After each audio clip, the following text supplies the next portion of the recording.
We're told that destiny chooses the strong, that the moon goddess marks her favorites with power, with claws, with the ability to shift into something magnificent. We're told that if you're faithful, if you're patient, if you're good enough, your wolf will come, that your mate will find you, that you'll finally belong.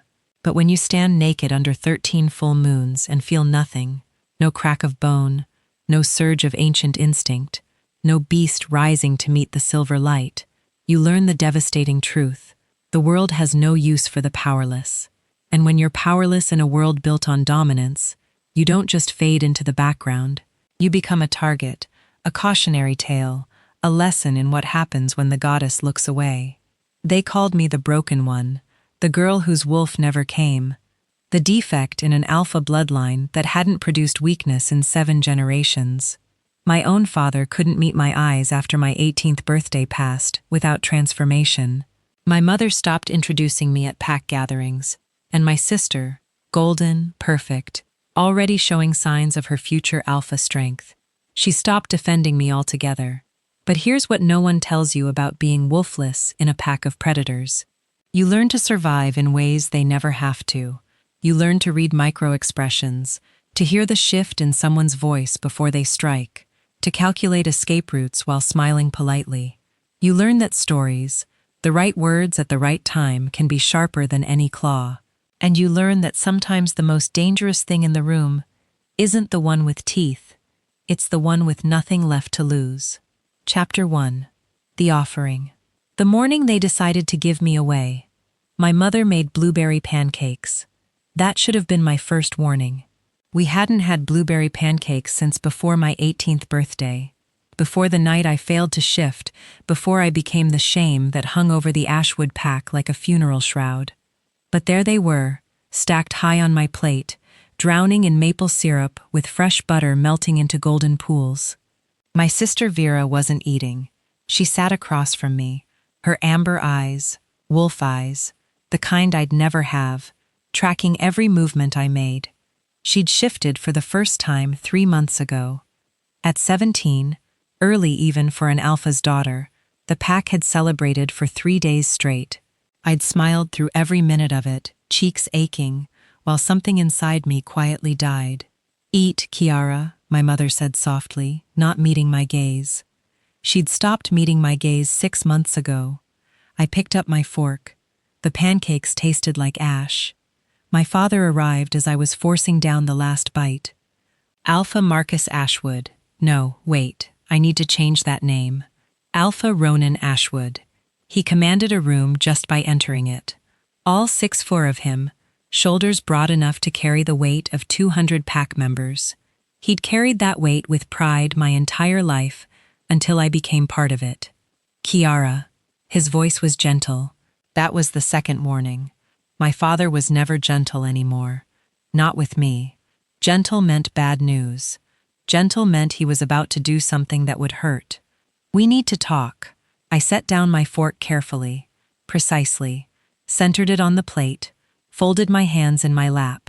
These small rituals of control were all I had left. "There's a situation," he continued, glancing at my mother. She still wouldn't look at me, suddenly fascinated by the pattern on her coffee mug. "The council has increased our tribute again." The council, the governing body of the 5 territories, made up of the strongest alphas from each region. They'd been squeezing smaller packs for years. Protection money, they called it, insurance against rogue attacks. Everyone knew it was just extortion with official paperwork. "We can't pay it," my father said bluntly. "Not in full, not this quarter. The winter was too harsh. We lost too much livestock." And he stopped himself, but I knew what he'd almost said. "And we've been hemorrhaging members since it became known that the alpha's eldest daughter is defective." Wolves were practical creatures. They followed strength. A pack led by an alpha who produced a wolfless heir. That was weakness. And weakness was contagious. "What does this have to do with me?" I asked, though I was beginning to understand, beginning to feel the walls closing in. My father finally met my eyes. In his gaze, I saw something that made my blood run cold. Resignation. He'd already made his decision. This conversation was just a formality. The council has offered an alternative to the monetary tribute. He said they need servants for the Northern Territories, humans and others who can't shift. They're willing to accept able-bodied workers in place of payment. The room went very quiet. Even the morning birds outside seemed to sense something terrible unfolding. "You're giving me to the council," I said flatly. "Not a question." "It's not like that," my mother started, but I cut her off with a laugh. It came out sharper than I intended, edged with something that might have been hysteria if I let it loose. "What is it like then? You're trading me for a tax break. Kiara, does the pack know?" I looked between them. "Have you announced it yet?" "Good news, everyone. We've solved our financial problems by selling off the broken daughter. That's enough." My father's voice cracked like a whip, and I felt Vera flinch across the table. Alpha command, the kind that made pack members' wolves roll over and submit. It didn't work on me. It had never worked on me. One of the few benefits of being wolfless, but I still felt the weight of it. The anger, the shame beneath the anger. I was embarrassing him. Even now, even in this moment, my existence was an embarrassment. "You're right," I said quietly, standing up. My chair scraped against the floor with a sound like bones breaking. "I am enough. Enough to solve your problems. Enough to trade away. Just enough." "There's something else," my father said, and his voice had gone strange. "Careful. The council representative arriving today isn't just any collector. It's Beta Thornwood." I froze halfway to the door. Everyone knew about Beta Thornwood. He was the council's enforcer, the one they sent when packs couldn't pay, when examples needed to be made. He'd reportedly burned 3 packhouses to the ground last year when their alphas tried to negotiate. Wolves feared alphas. Alphas feared the council, and the council used Beta Thornwood like a blunt instrument. "He specifically requested you," my father added. By name, the floor seemed to tilt under my feet. How does he even know about me? My parents exchanged a look I couldn't decipher. "Your condition has become somewhat known outside the pack," my mother said delicately. "The only wolfless daughter of an alpha bloodline in 3 generations. It's unusual. There are rumors that the council is collecting unusual cases for some kind of experiment." I finished research. "Are they going to cut me open to see what's wrong with me?" "We don't know," my father admitted, "but refusing him isn't an option. He'll be here by noon." I looked at Vera. She'd been silent through all of this, her hands clasped so tightly in her lap that her knuckles were white. "Do you have anything to say?" She opened her mouth, closed it, shook her head. Of course not. Vera was perfect, strong, powerful, destined to be alpha after our father. She'd never had to fight for anything in her life. Why would she start now?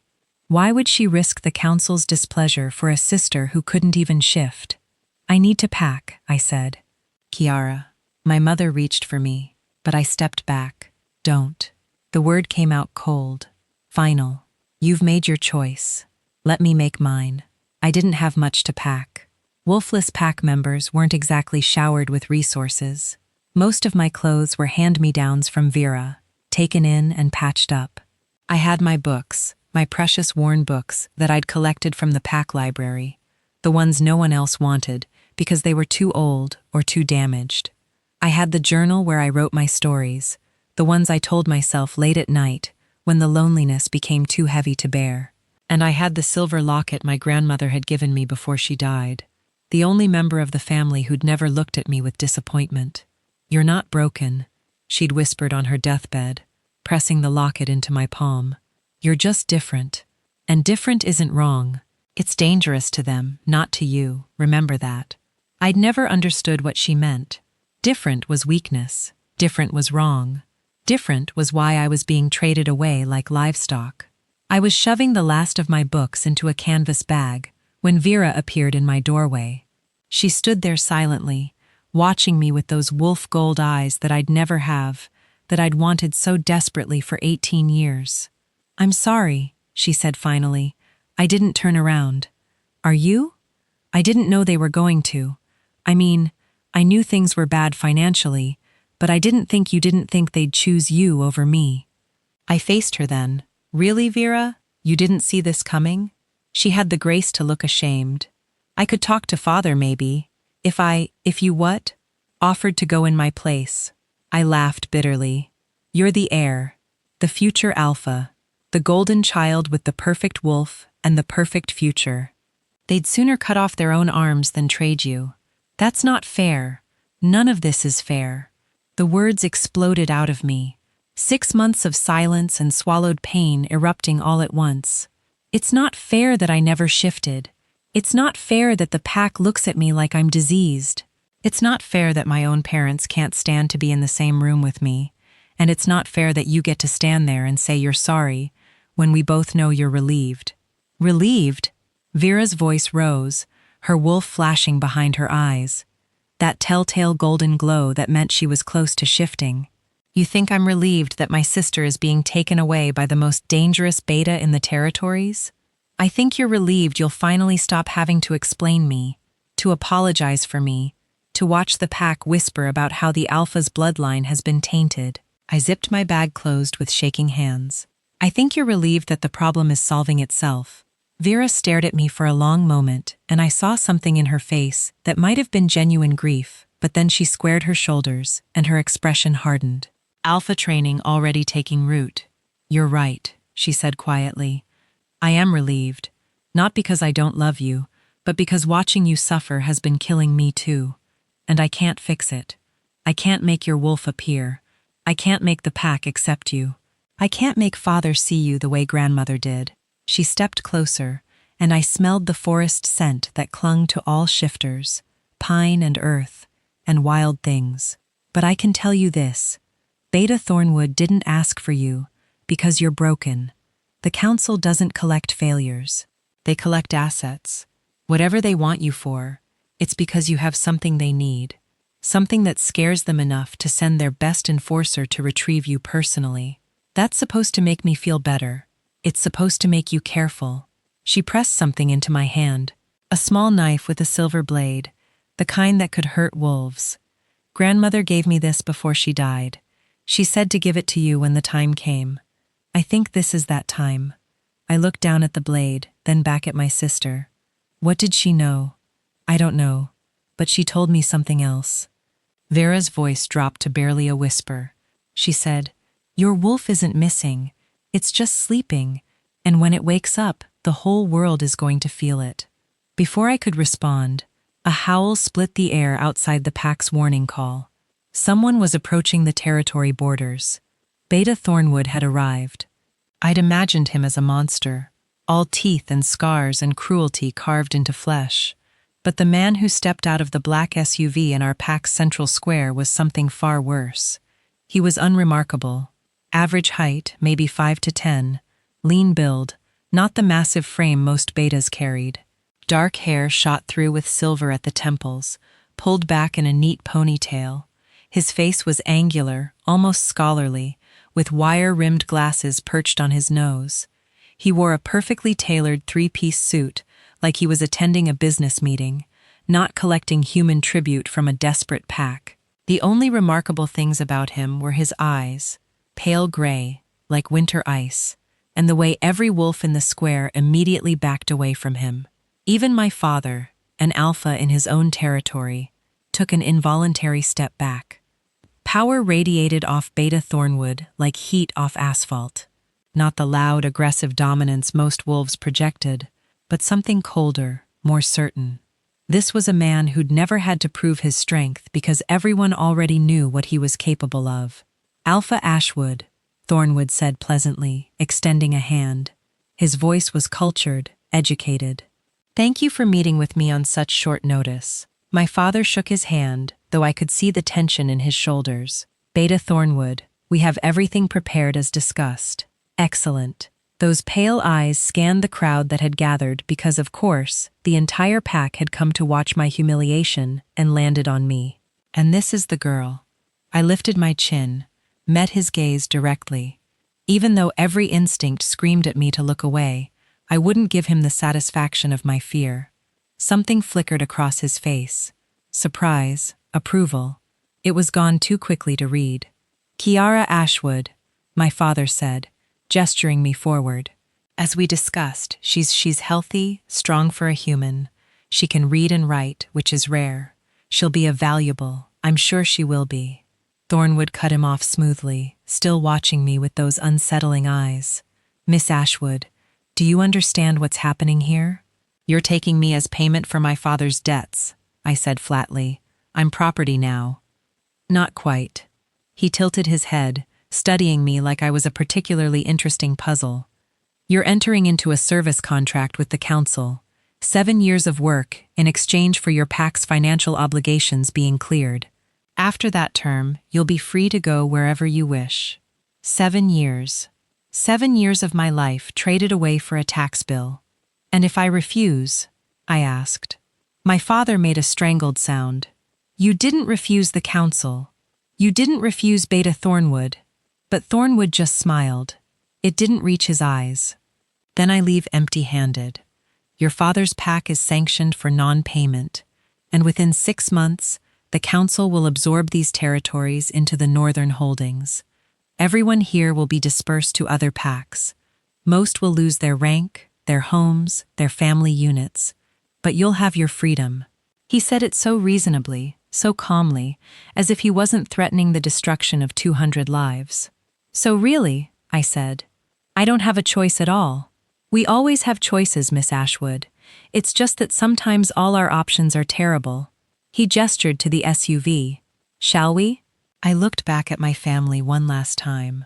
My father couldn't meet my eyes. My mother was crying silently. Vera stood rigid, her hand pressed to her side where she'd tucked the silver knife. No one was going to save me. No one was going to fight for me. I'd known that, really. But seeing them just let me go, something inside me crystallized, hardened. Goodbye, I said to them. To the PAC, to the only home I'd ever known. Then I walked to the SUV and climbed inside carrying my canvas bag and my grandmother's locket and absolutely nothing else. Beta Thornwood slid into the seat beside me. The driver, another wolf, I could smell him, started the engine without a word. As we pulled away from the PAC square, Thornwood handed me a bottle of water and a thick folder. Your contract, he explained. I'd advise you to read it carefully. You're not going where you think you're going. I opened the folder with shaking hands.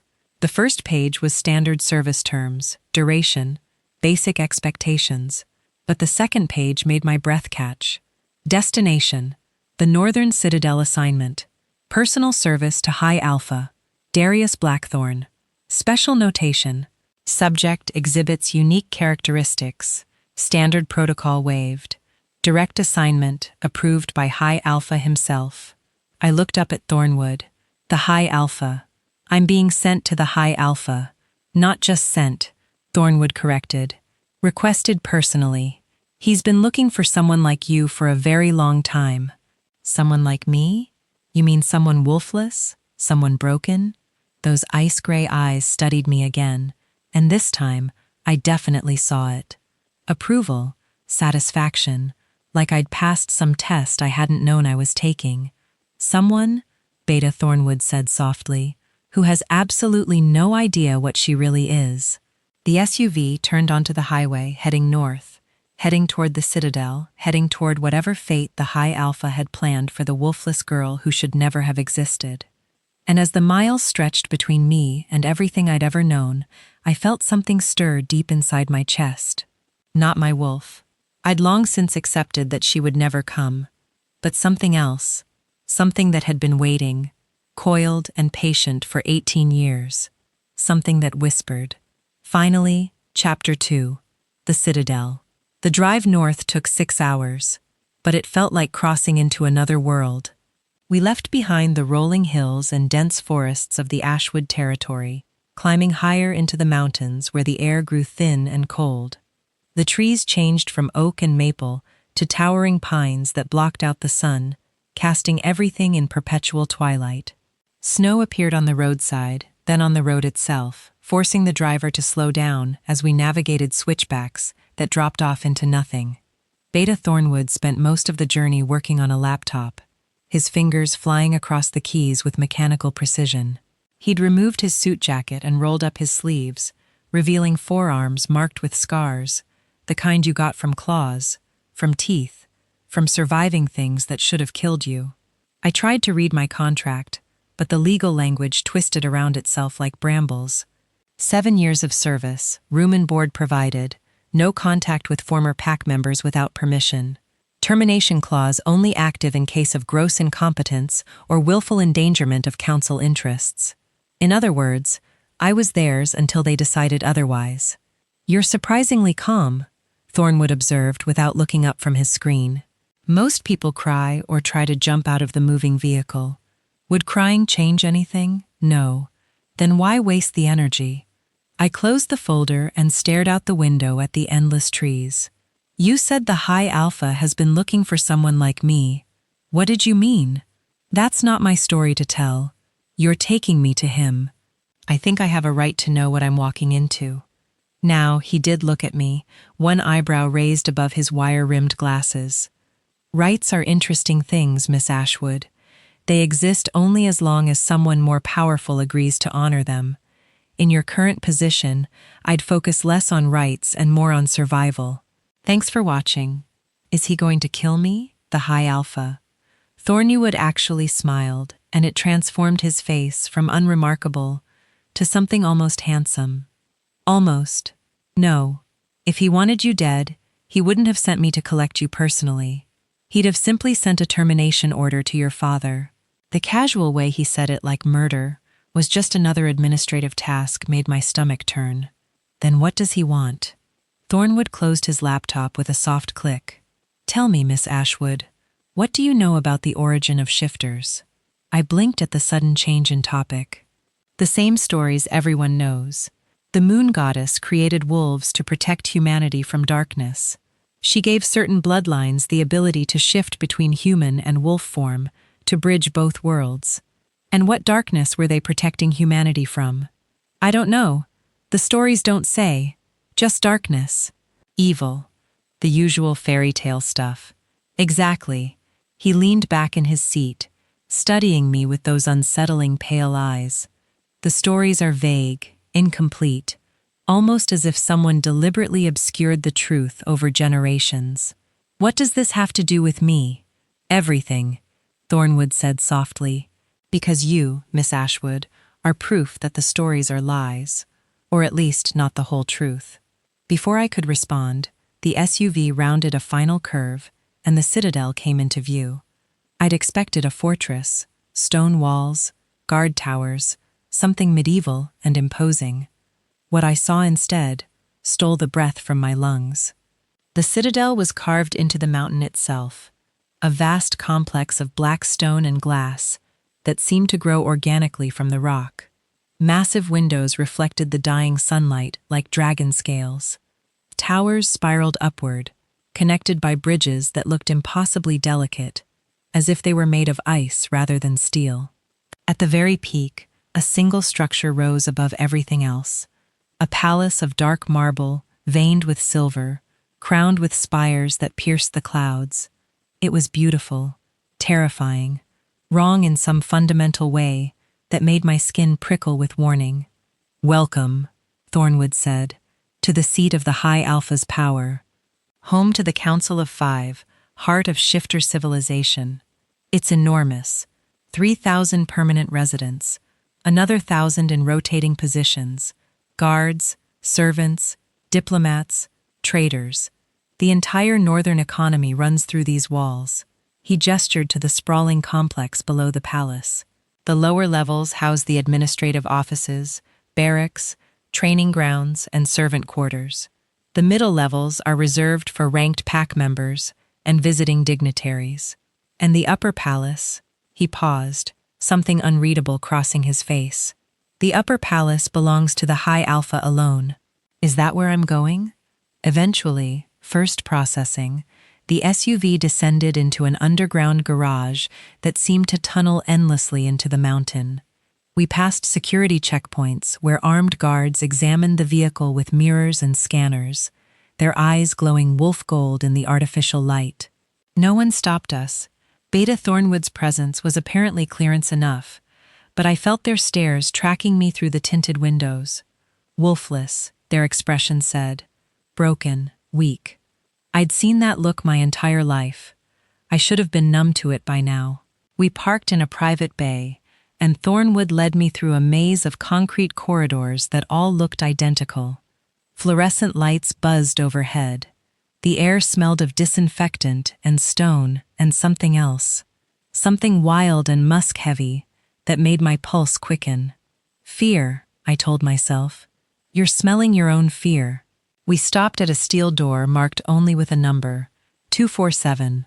Thornwood pressed his palm to a scanner, and the door slid open with a pneumatic hiss. Inside was a processing room, straight out of a nightmare. White tile covered every surface, reflecting the harsh overhead lights, until the space felt both infinite and claustrophobic. Medical equipment lined the walls, scanners, syringes, instruments I couldn't name. In the center sat a single chair with restraints dangling from the arms and legs. A woman waited beside it, tall and severe in a white coat. Her hair was pulled back so tightly it seemed to stretch her skin, and her eyes were the flat black of a shark. Dr. Reeves. Thornwood greeted her with a nod. This is Kiara Ashwood, the High Alpha's special assignment. Dr. Reeves circled me slowly, examining me like I was a specimen under glass. Wolfless confirmed. Age of first heat. I felt my face burn. I haven't. I don't.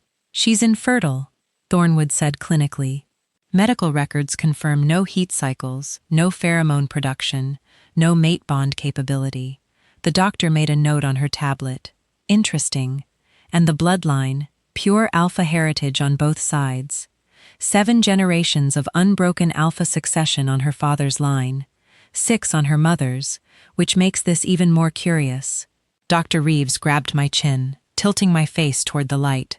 Her fingers were cold, impersonal. No physical abnormalities. Good bone structure, clear skin. By all external measures, she should have shifted, but she didn't, Thornwood said, which is why she's here. The doctor released me and gestured to the chair. Sit, we need samples. Blood, saliva, hair follicles with roots attached. Standard medical scan. The High Alpha wants a complete baseline before she stopped herself, before she begins her duties. I didn't move. What if I refuse? Dr. Reeves looked at Thornwood. He sighed, removed his glasses, and pinched the bridge of his nose like I was a particularly tedious problem. Miss Ashwood, we can do this 2 ways. You can sit in the chair voluntarily, and this will be quick and relatively painless.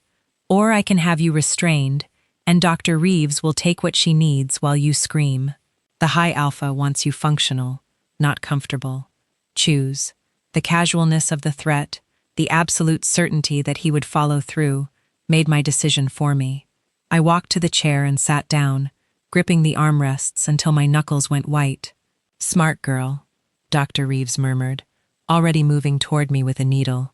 The next hour was a blur of clinical violation, blood drawn from both arms, saliva swabbed, hair yanked out by the roots, a full body scan that left me feeling exposed, despite being fully clothed. Dr. Reeves worked in silence, efficient and detached. While Thornwood stood by the door reading something on his phone, I focused on breathing, on staying present, on not letting them see how much this was breaking me. Remarkable, Dr. Reeves finally said, studying her tablet. Her DNA shows all the markers for shifter heritage. The genetic sequences are intact. By every measurable standard, she should be able to shift. But the activation gene, the one that triggers first transformation, it's dormant, not absent, not damaged, just asleep. She looked at me with something that might have been hunger. I've never seen anything like it. It's as if her wolf is there, fully formed, just waiting for the right stimulus to wake it. My grandmother's words echoed in my mind. Your wolf isn't missing. It's just sleeping. And when it wakes up, the whole world is going to feel it. Can you wake it? Thornwood asked. I don't know. I'd need time to study her, run more tests. You'll have your opportunity, but not yet. The High Alpha wants her as she is for now. He checked his watch. We're late. He's waiting. Dr. Reeves looked disappointed, but she stepped back. Send her back to me weekly for monitoring. If there are any changes, any signs of activation, I want to know immediately. Of course, Thornwood gestured for me to stand. Come along, Miss Ashwood. Time to meet your new master. The palace was accessed through a private elevator that required both a key card and a fingerprint scan. As we rose through the mountain, my ears popped from the pressure change. Thornwood had put his suit jacket back on and straightened his tie, the casual demeanor from earlier replaced by something more formal, more careful. He was nervous, I realized. Beta Thornwood, the council's most feared enforcer, was nervous about this meeting. That should have terrified me. Instead, it crystallized something inside me, a cold, sharp certainty. Whatever was about to happen, fear wouldn't save me. Compliance wouldn't save me. The only thing that might was the same thing that had always saved me: my mind, my words, my ability to see what others missed. The elevator opened into a corridor that made me forget how to breathe.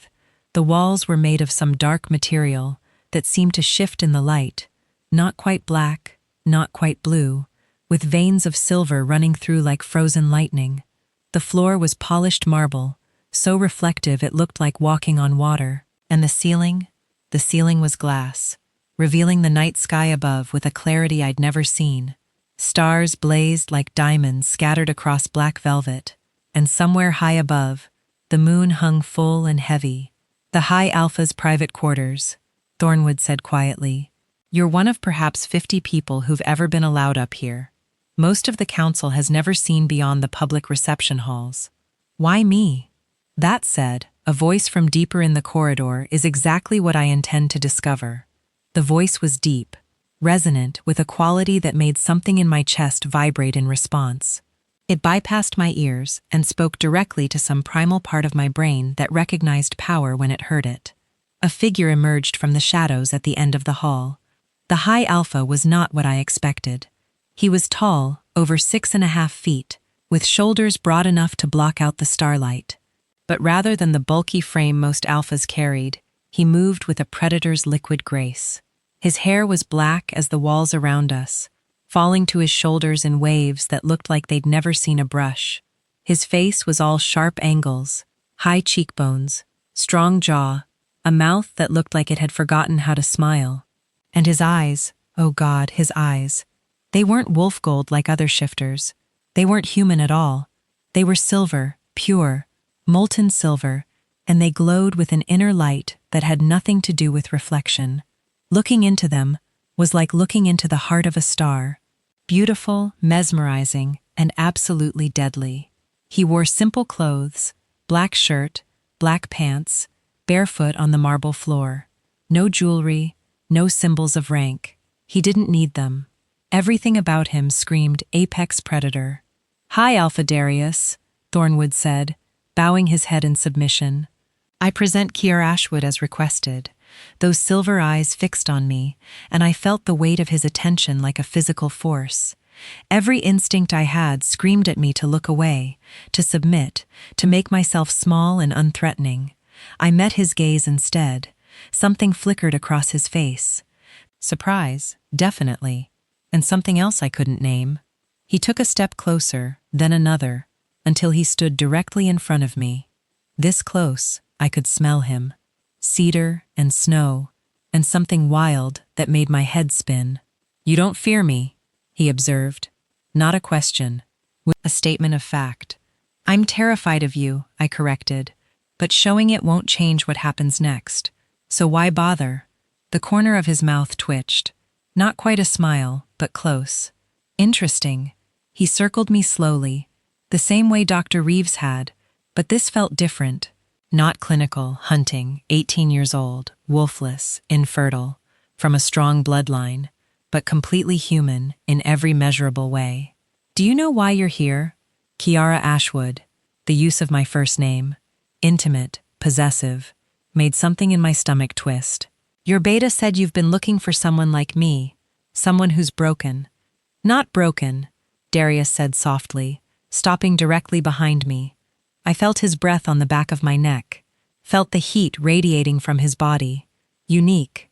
There hasn't been a wolfless child born to alpha bloodlines in over 300 years. The genetic probability is essentially zero, which means your existence is either an impossible statistical anomaly. He moved to face me again, those silver eyes burning. Or you're exactly what I've been searching for, proof that the old stories are true. What old stories? The ones about humans who could control wolves without being wolves themselves. The ones about a power that existed before the moon goddess created shifters. The ones that have been systematically erased from every historical record I can find. He tilted his head, studying me with an intensity that made my skin prickle. Tell me, Kiara, have you ever made a wolf do something against its will? Have you ever spoken a command and had it obeyed by a shifter, even though you have no alpha authority? I thought back to all the times pack members had seemed confused by their own reactions to me. The way wolves sometimes hesitated when I spoke, even though they had no reason to. The strange incidents that I'd always attributed to luck or coincidence. I don't know, I said honestly. Maybe. I thought I was imagining it. You weren't. Darius stepped back, gesturing down the corridor. Come, we have much to discuss, and I find I'm curious about you, Kiara Ashwood. Very curious indeed. He turned and walked deeper into the palace, clearly expecting me to follow. I looked back at Thornwood. The beta gave me the smallest nod, not quite encouragement, but acknowledgement. You're on your own now.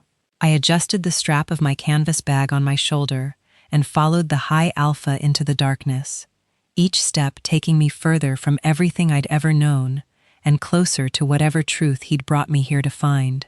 Behind us, the elevator doors closed with a soft chime. There was no going back. Now, if Kiara's journey is breaking your heart the way it's breaking mine, hit that subscribe button, because girls like Kiara, the ones discarded by their own families, the ones told they're worthless, they deserve witnesses. They deserve people who won't look away when the world tries to erase them. Drop a comment and tell me, have you ever been the one nobody wanted? The mistake everyone tried to hide? Because Kiara needs to know she's not alone in this. And honestly, so do you. Chapter 3. The Beast Beneath. The High Alpha's private chambers were a study in contrasts. The main room was vast, with floor-to-ceiling windows that overlooked the entire Northern Territories. I could see for miles endless forests blanketed in snow, mountains jutting up like broken teeth, and far below, the lights of the Citadel complex glittering like a constellation brought to Earth. The furnishings were sparse but exquisite. A massive desk, carved from a single piece of dark wood, bookshelves that climbed to the vaulted ceiling, leather chairs positioned near a fireplace where flames danced without any visible fuel source. But beneath the elegance, there was something raw, feral. Deep gouges scarred the marble floor, the kind made by claws that should never have been indoors. One entire wall was bare stone, the mountain itself exposed with scratch marks that went up 20 feet, impossible for any human or wolf to reach. And the smell beneath the cedar and snow. There was something else. Something that made the hair on the back of my neck stand up. Not quite wolf, not quite human, something other. Darius moved to a sideboard and poured 2 glasses of amber liquid from a crystal decanter. Sit, he said, gesturing to one of the leather chairs. I remained standing. I'd rather not. He turned, one eyebrow raised. In his hand, the glass caught the firelight, turning the liquid to molten gold. Is this defiance or just stubbornness? Self-preservation. Every instinct I have says sitting down in front of a predator is a bad idea. That almost smile flickered across his face again. Smart. He set down the glasses and leaned against the desk, crossing his arms. Very well. Stand if you prefer, but you might want to brace yourself for what I'm about to tell you. I've been traded away by my family, poked and prodded like livestock, and brought to a mountain fortress to meet an alpha whose eyes shouldn't exist. I think I'm already braced. Are you? Those silver eyes pinned me in place. Tell me, Kiara, what do you know about the Forgotten War? I searched my memory. There was a great war before the territories were unified. Different packs fighting for dominance. It lasted decades and nearly destroyed shifter civilization. The council was formed to prevent it from happening again. That's the sanitized version. They teach children. The truth is far more interesting and far more dangerous. Darius pushed off from the desk and began to pace, his movements restless, barely contained. The forgotten war wasn't between shifter packs. It was between shifters and something else. Something that had the power to control us, to command us, to strip away our free will with nothing more than their voice. My mouth went dry. That's not possible. Shifters answer only to rank and dominance. Now, yes. But 500 years ago, he stopped at the window, his reflection ghostly in the glass. 500 years ago, there was another kind of power, humans. A specific bloodline of humans who could speak in a frequency that bypassed our consciousness and went straight to the wolf. They called themselves speakers, and they ruled over shifters like gods. The stories say the moon goddess created wolves to protect humanity. The stories lie. He turned to face me, and in the firelight, his eyes seemed to burn brighter. The moon goddess didn't create wolves. She created a defense against the speakers. She took human bloodlines and gave them the ability to shift, to access animal instinct and strength, hoping it would make them immune to speaker commands. It worked partially. Shifters could resist speakers better than regular humans, but we were never truly free of their influence. I thought of all the times I'd spoken and wolves had obeyed without understanding why. All the moments I'd attributed to luck or coincidence. You think I'm one of these speakers? I think, Darius said carefully, that you carry the bloodline. Whether the power is active or dormant remains to be seen. That's what I intend to discover. And if I have this power, then you're the first speaker born in over 300 years, and you're either the most valuable asset in the territories, his expression darkened, or the most dangerous threat to every shifter alive. The weight of his words settled over me like a shroud. Is that why I'm wolfless? Because I'm supposed to be something else, perhaps? Or perhaps your wolf is there but suppressed by the speaker gene. Dr. Reeves said your activation marker is dormant, not absent. That suggests both bloodlines are present, locked in some kind of stalemate. He moved closer, each step deliberate. Tell me what happened on your 18th birthday when you failed to shift. Every detail, no matter how small. I didn't want to revisit that night. It had been the worst night of my life. The death of every hope, every dream, every possibility for belonging. But something in his voice compelled honesty. It was a full moon. The pack gathered in the ceremonial clearing like always. My sister had shifted 3 months earlier, and everyone expected me to be even stronger because I was older, firstborn. I wrapped my arms around myself, suddenly cold despite the fire. My father performed the traditional blessing. My mother painted the moon symbols on my skin. When midnight came, I walked to the center of the circle and waited. What did you feel? Nothing. Everyone else described it like a storm building inside them, this pressure that had to break free. I felt empty, hollow, like there was supposed to be something there, but it had been scooped out and replaced with air. I closed my eyes, but the memory played behind my eyelids anyway. I stood there for an hour. The pack kept waiting, thinking maybe it just needed more time. My father tried to trigger it with his alpha command. Nothing worked. Eventually, people started leaving.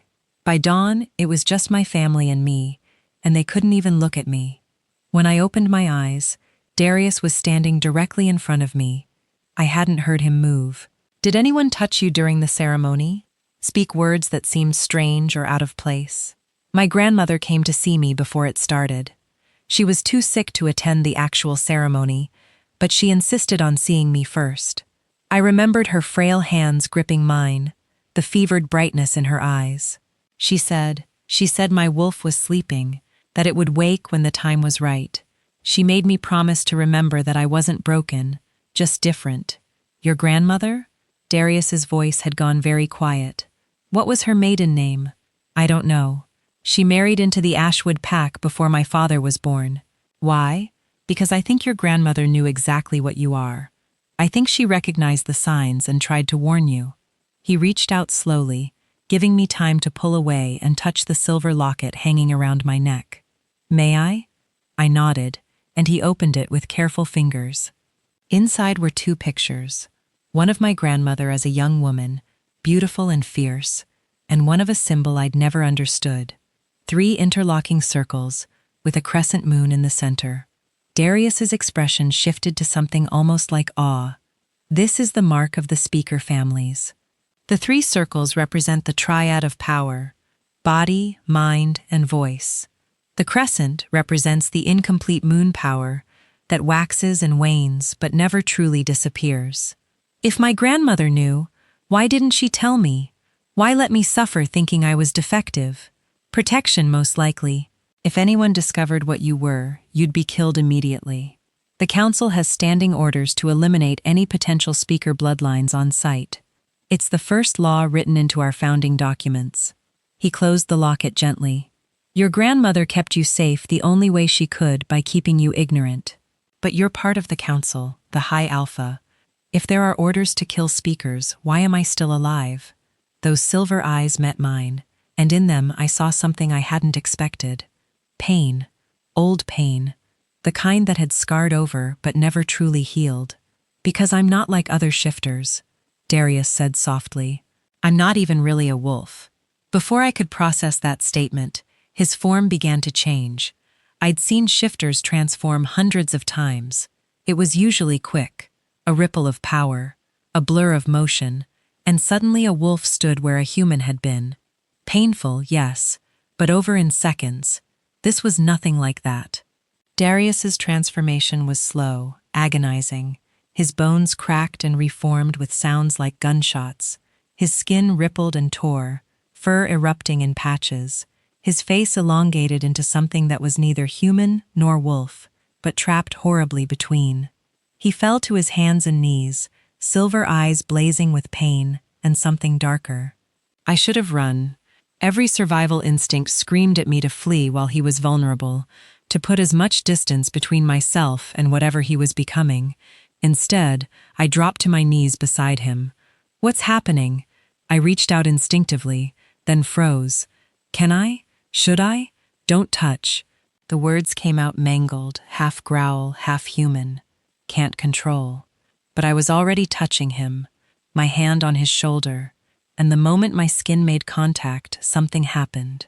The chaotic transformation stopped, just froze mid-shift. His body suspended between forms, and I felt it. A connection snapping into place like a key turning in a lock. A frequency that resonated between us. Without thinking, without understanding what I was doing, I spoke. Be still. It wasn't loud, barely a whisper, but the command in it, the power reverberated through the room like thunder. Darius's body shuddered once, twice, then began to shift again, but this time, it was controlled, smooth. Within seconds, he was fully transformed into my breath caught. He wasn't a wolf. He was something far older, far more terrifying. Easily 8 feet tall at the shoulder, with fur so black it seemed to absorb light. His head was massive, with jaws that could crush stone, but his eyes were still silver, still conscious, still utterly aware. A dire wolf, the kind from legends from the old times, before the territories, before civilization, the kind that had supposedly gone extinct centuries ago. You're beautiful, I whispered, and meant it. The great beast Darius lowered his head slowly, until it was level with mine. His breath was hot against my face, carrying that cedar and snow scent amplified 100-fold. He studied me with those intelligent silver eyes, and I felt the weight of his attention like a physical caress. Then he did something that shocked me to my core. He pressed his massive head against my chest just over my heart, and made a sound that was almost like a purr. Submission from the High Alpha, from the most powerful shifter in all the territories. To me, the wolfless girl, the broken one. My hand moved without conscious thought, burying itself in his fur. It was softer than I'd imagined, thick and warm. Beneath it, I could feel his heartbeat slower than it should be, stronger, like a drum echoing through earth. I don't understand, I said. What are you? He pulled back and began to shift again. This time, the transformation was quick, painless, perfectly controlled. In moments, Darius stood before me again, naked and unbothered by it, his chest heaving with exertion. I'm a mistake, he said. A genetic throwback to before shifters were refined by the moon goddess. Most alphas have increased size and strength in wolf form. I have this, he gestured at himself, something that should be extinct, something that requires an enormous amount of will to control. Without constant focus, I could lose myself entirely to the beast, become feral, mindless. But when I touched you, when I spoke, you shifted perfectly because you commanded it. He grabbed a robe from somewhere and wrapped it around himself, his movements shaky, because in that moment, your speaker bloodline activated, and I had no choice but to obey. Do you understand what that means, Kiara? You controlled me, the high alpha, the beast that every wolf in these territories fears. You brought me to heel with 2 words. I stared at my hands like they belonged to a stranger. I didn't mean to. I just wanted to help. Intent doesn't matter. Power matters, and you have power over me. He laughed, but there was no humor in it. Over all of us, potentially. If you can command me, you can command any shifter alive. You're the first speaker in 3 centuries, and you've just proven that the old bloodline still works. So, what happens now? I looked up at him. You said the council has orders to kill speakers on sight. Are you going to kill me? Darius was quiet for a long moment, his silver eyes studying me with an intensity that made my skin prickle. Finally he spoke, and his voice was soft. Dangerous? No, I'm going to train you, teach you to control your power, so you don't accidentally command every wolf you meet. And in exchange, he moved closer, until we were inches apart. You're going to help me break the curse that made me this way. Because if anyone can reach into the core of shifter magic and change it, it's a speaker. And if I refuse, you won't. It wasn't a threat. It was certainty, because you felt it too just now. That connection when you touched me. That recognition, speakers and shifters were never meant to be enemies, Kiara. We were meant to be partners, bound together, 2 halves of one whole. You're talking about mate bonds. I'm talking about something older than mate bonds, something the moon goddess tried to destroy when she created shifters. His hand came up slowly, giving me every chance to move away, and cupped my cheek. His palm was warm, calloused, and the touch sent electricity racing down my spine. Your wolf is sleeping because it's waiting for permission, not from the moon, from you and the speaker inside you. That's insane, is it? Your grandmother said your wolf would wake when the time was right. Maybe the time is right when you accept both parts of yourself, the shifter bloodline that wants to submit to instinct, and the speaker bloodline that demands control. He leaned in, his voice dropping to barely a whisper. Maybe you need someone who can survive both, who can submit to your commands without losing himself, who can challenge the speaker while protecting the wolf. You're saying you want to be that person. I'm saying I'm the only person who can be. Any other wolf would either try to dominate you or be destroyed by your power. I'm the only one strong enough to meet you as an equal. My mind raced. This was too much, too fast. Hours ago, I'd been the pack's shame, the broken daughter no one wanted. Now I was supposedly some legendary power that could control all shifters, and the high alpha himself was offering to what? Train me, bind himself to me? I need time, I said, to process this, to understand what I am. Of course. Darius stepped back, giving me space.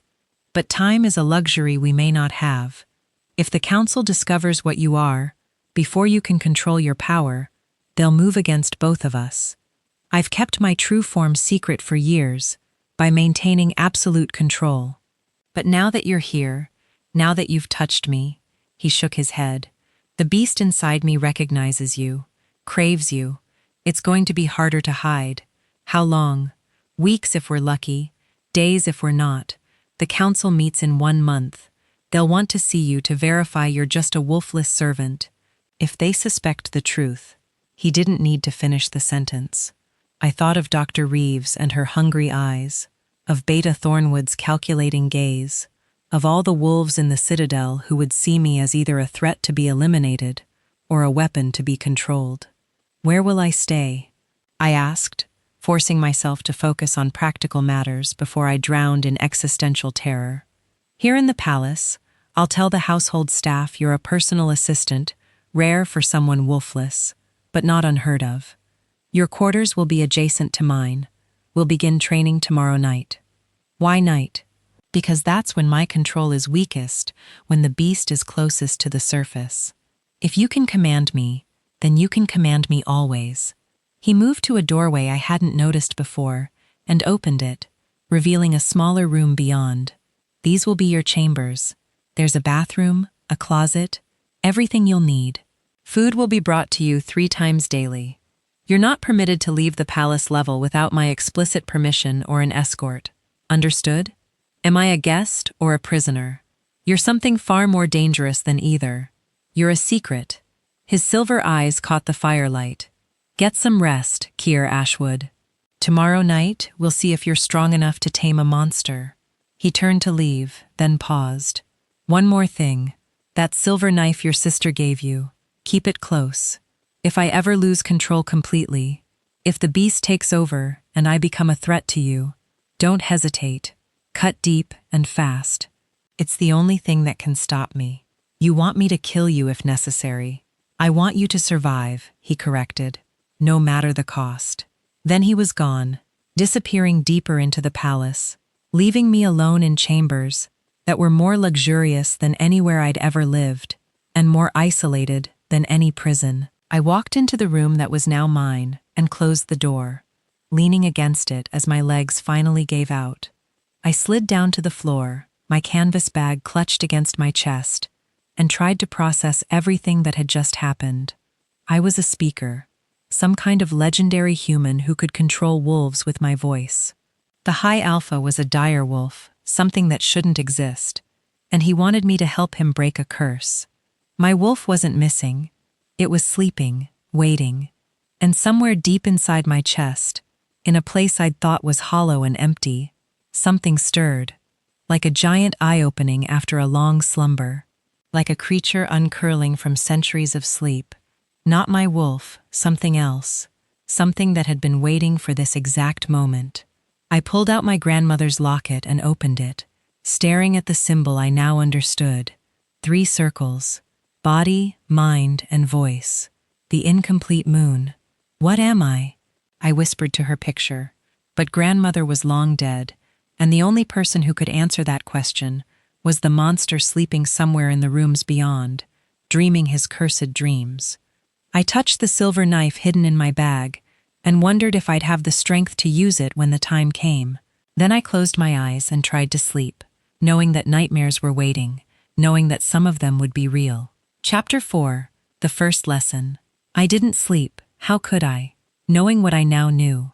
Every time I closed my eyes, I saw Darius's agonizing transformation. Felt the moment my voice had commanded him to stillness. Remembered the weight of that massive direwolf head pressed against my chest in what could only be described as reverence or recognition.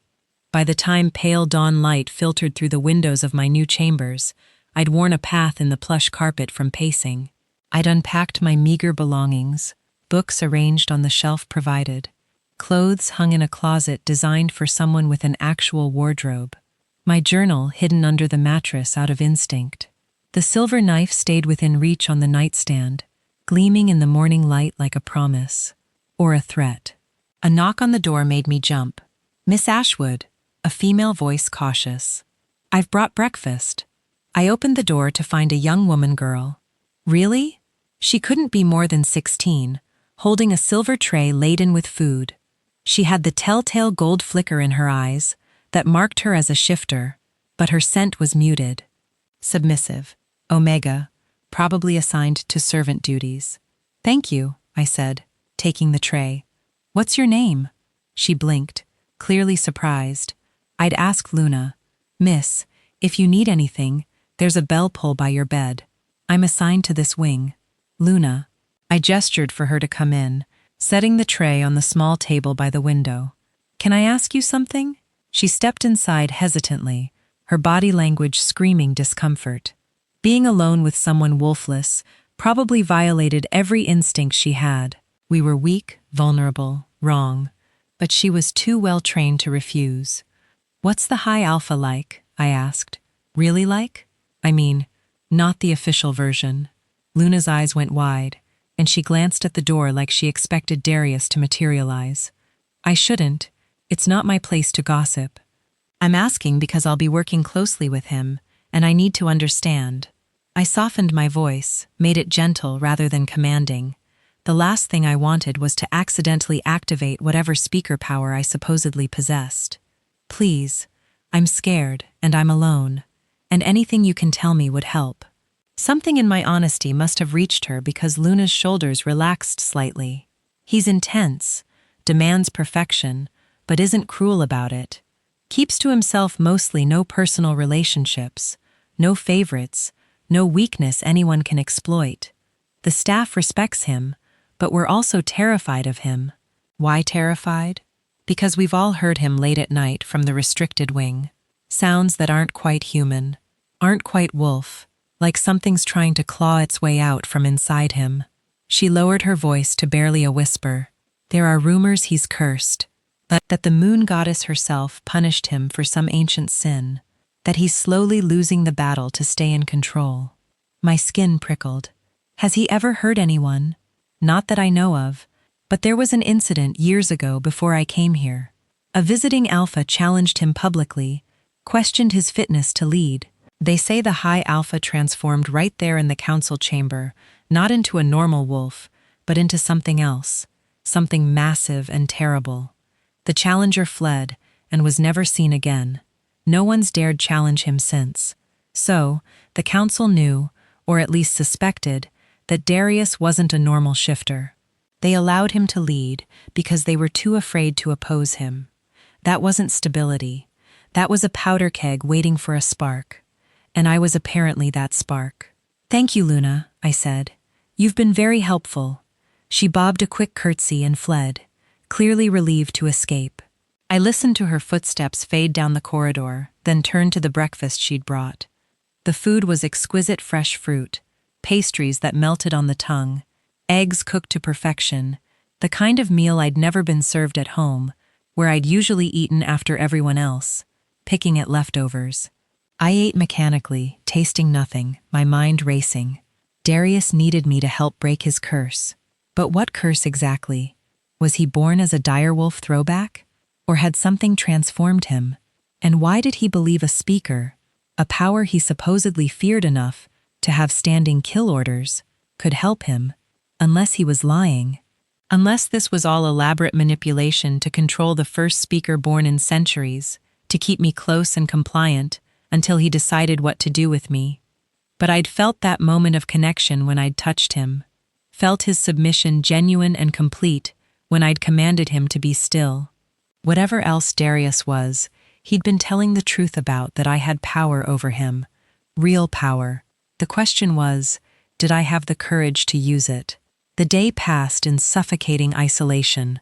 I tried to read, but the words swam on the page. I tried to write in my journal, but every sentence came out wrong, inadequate to capture the impossibility of my situation. Mostly, I stared out the window at the northern territories spread below, and wondered if my family ever thought about me, if Vera felt guilty, if my father regretted his choice. Probably not. I was the problem that had solved itself. After all, as the sun began to set, painting the snow-covered mountains in shades of blood and gold, I felt it a change in the air pressure, like the moment before a storm breaks. The hair on my arms stood up, and something deep in my chest responded with a resonance I didn't understand. He was coming. I changed into the simplest clothes.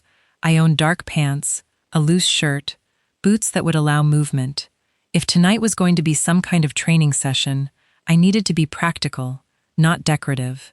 I pulled my hair back into a tight braid and tucked the silver knife into my boot, hidden but accessible. When the knot came, I was ready, or as ready as I'd ever be. Darius stood in the doorway, and for a moment, I forgot how to breathe. He was dressed for combat or something like it. leather pants that looked custom-fitted, bare-chested despite the mountain cold, his dark hair unbound and wild around his face. But it was his eyes that caught me. They weren't quite silver anymore. They were flickering, oscillating, between silver and something darker, something feral. "The beast is close tonight," he said without preamble. His voice was rougher than yesterday, like he was speaking around teeth that didn't quite fit his mouth. "Good. You need to learn to control me at my worst, not my best." "Where are we going?" "The restricted wing, where I can lose control without endangering the entire citadel." He turned and started walking, clearly expecting me to follow. "Come in, Kiara. If at any point you feel genuinely threatened, run. Don't hesitate. Don't try to reason with me. Just run and seal the doors behind you. There's a panic room at the end of the hall. Code is 1847. Lock yourself in and don't come out until morning." That's not exactly inspiring confidence. It's not supposed to inspire confidence. It's supposed to keep you alive. He glanced back at me, and in the dying light, his eyes reflected like an animal's. "I meant what I said last night. Your survival matters more than mine. Remember that." We walked through corridors I hadn't seen before, each one darker and more isolated than the last. The temperature dropped as we descended. Not stairs exactly, but a gentle downward slope that took us deeper into the mountain. The polished marble gave way to raw stone, and the electric lights became torches, burning with that same impossible fire from the fireplace. Finally, we reached a massive door made of solid steel, covered in symbols I didn't recognize. Darius placed his palm against a scanner, and with a groan of hydraulics, the door swung open. Beyond was a room that made my stomach clench. It was huge, easily 100 feet in diameter, with a ceiling that vanished into darkness overhead. The walls were the same raw stone as the corridors, but they were scored with deep gouges, some of them cutting a foot into solid rock. Blood stained the floor in places old and dried, but never fully cleaned away. And in the center of the room sat a single chair, reinforced with steel bars and equipped with restraints that looked like they could hold down a vehicle. "What is this place?" I whispered. "My prison," Darius said simply. "Where I come when I feel control slipping. Where I can let the beast out without destroying everything I've built." He walked to the center of the room, his bare feet silent on the stone. "Tonight, you're going to learn the first lesson of being a speaker. How to give a command that cannot be refused. I don't know how. Last night was instinct." Instinct is exactly right. Speakers don't learn their power, they remember it. It's genetic memory passed down through bloodlines, waiting for the right circumstances to activate. He stopped at the chair but didn't sit. Instead, turning to face me fully. "The key is understanding what you're commanding. A wolf has two minds, human and beast. Normal alpha commands work on the human side, forcing obedience through hierarchical pressure. But speaker commands bypass all that. They go straight to the beast, to the primal core that existed before language, before civilization. How do I access that? You stop thinking like a human and start feeling like a predator. You reach into that hollow place inside you, the one you think is empty because your wolf never came, and you pull from it. That hollowness isn't absence, Kiara. It's potential. It's the space where your power lives." I thought about the sensation from last night, that moment when I touched him and felt something click into place. The resonance, the certainty. "Show me," I said. "Transform. Let me see what I'm supposed to control." Darius smiled, and there was something wild in it. "Eager as you wish." This time he didn't fight the transformation. He surrendered to it, and I watched in horrified fascination as his body exploded outward, bones cracking and reforming, muscles tearing and rebuilding, skin splitting to reveal the massive direwolf beneath. But something was different from last night.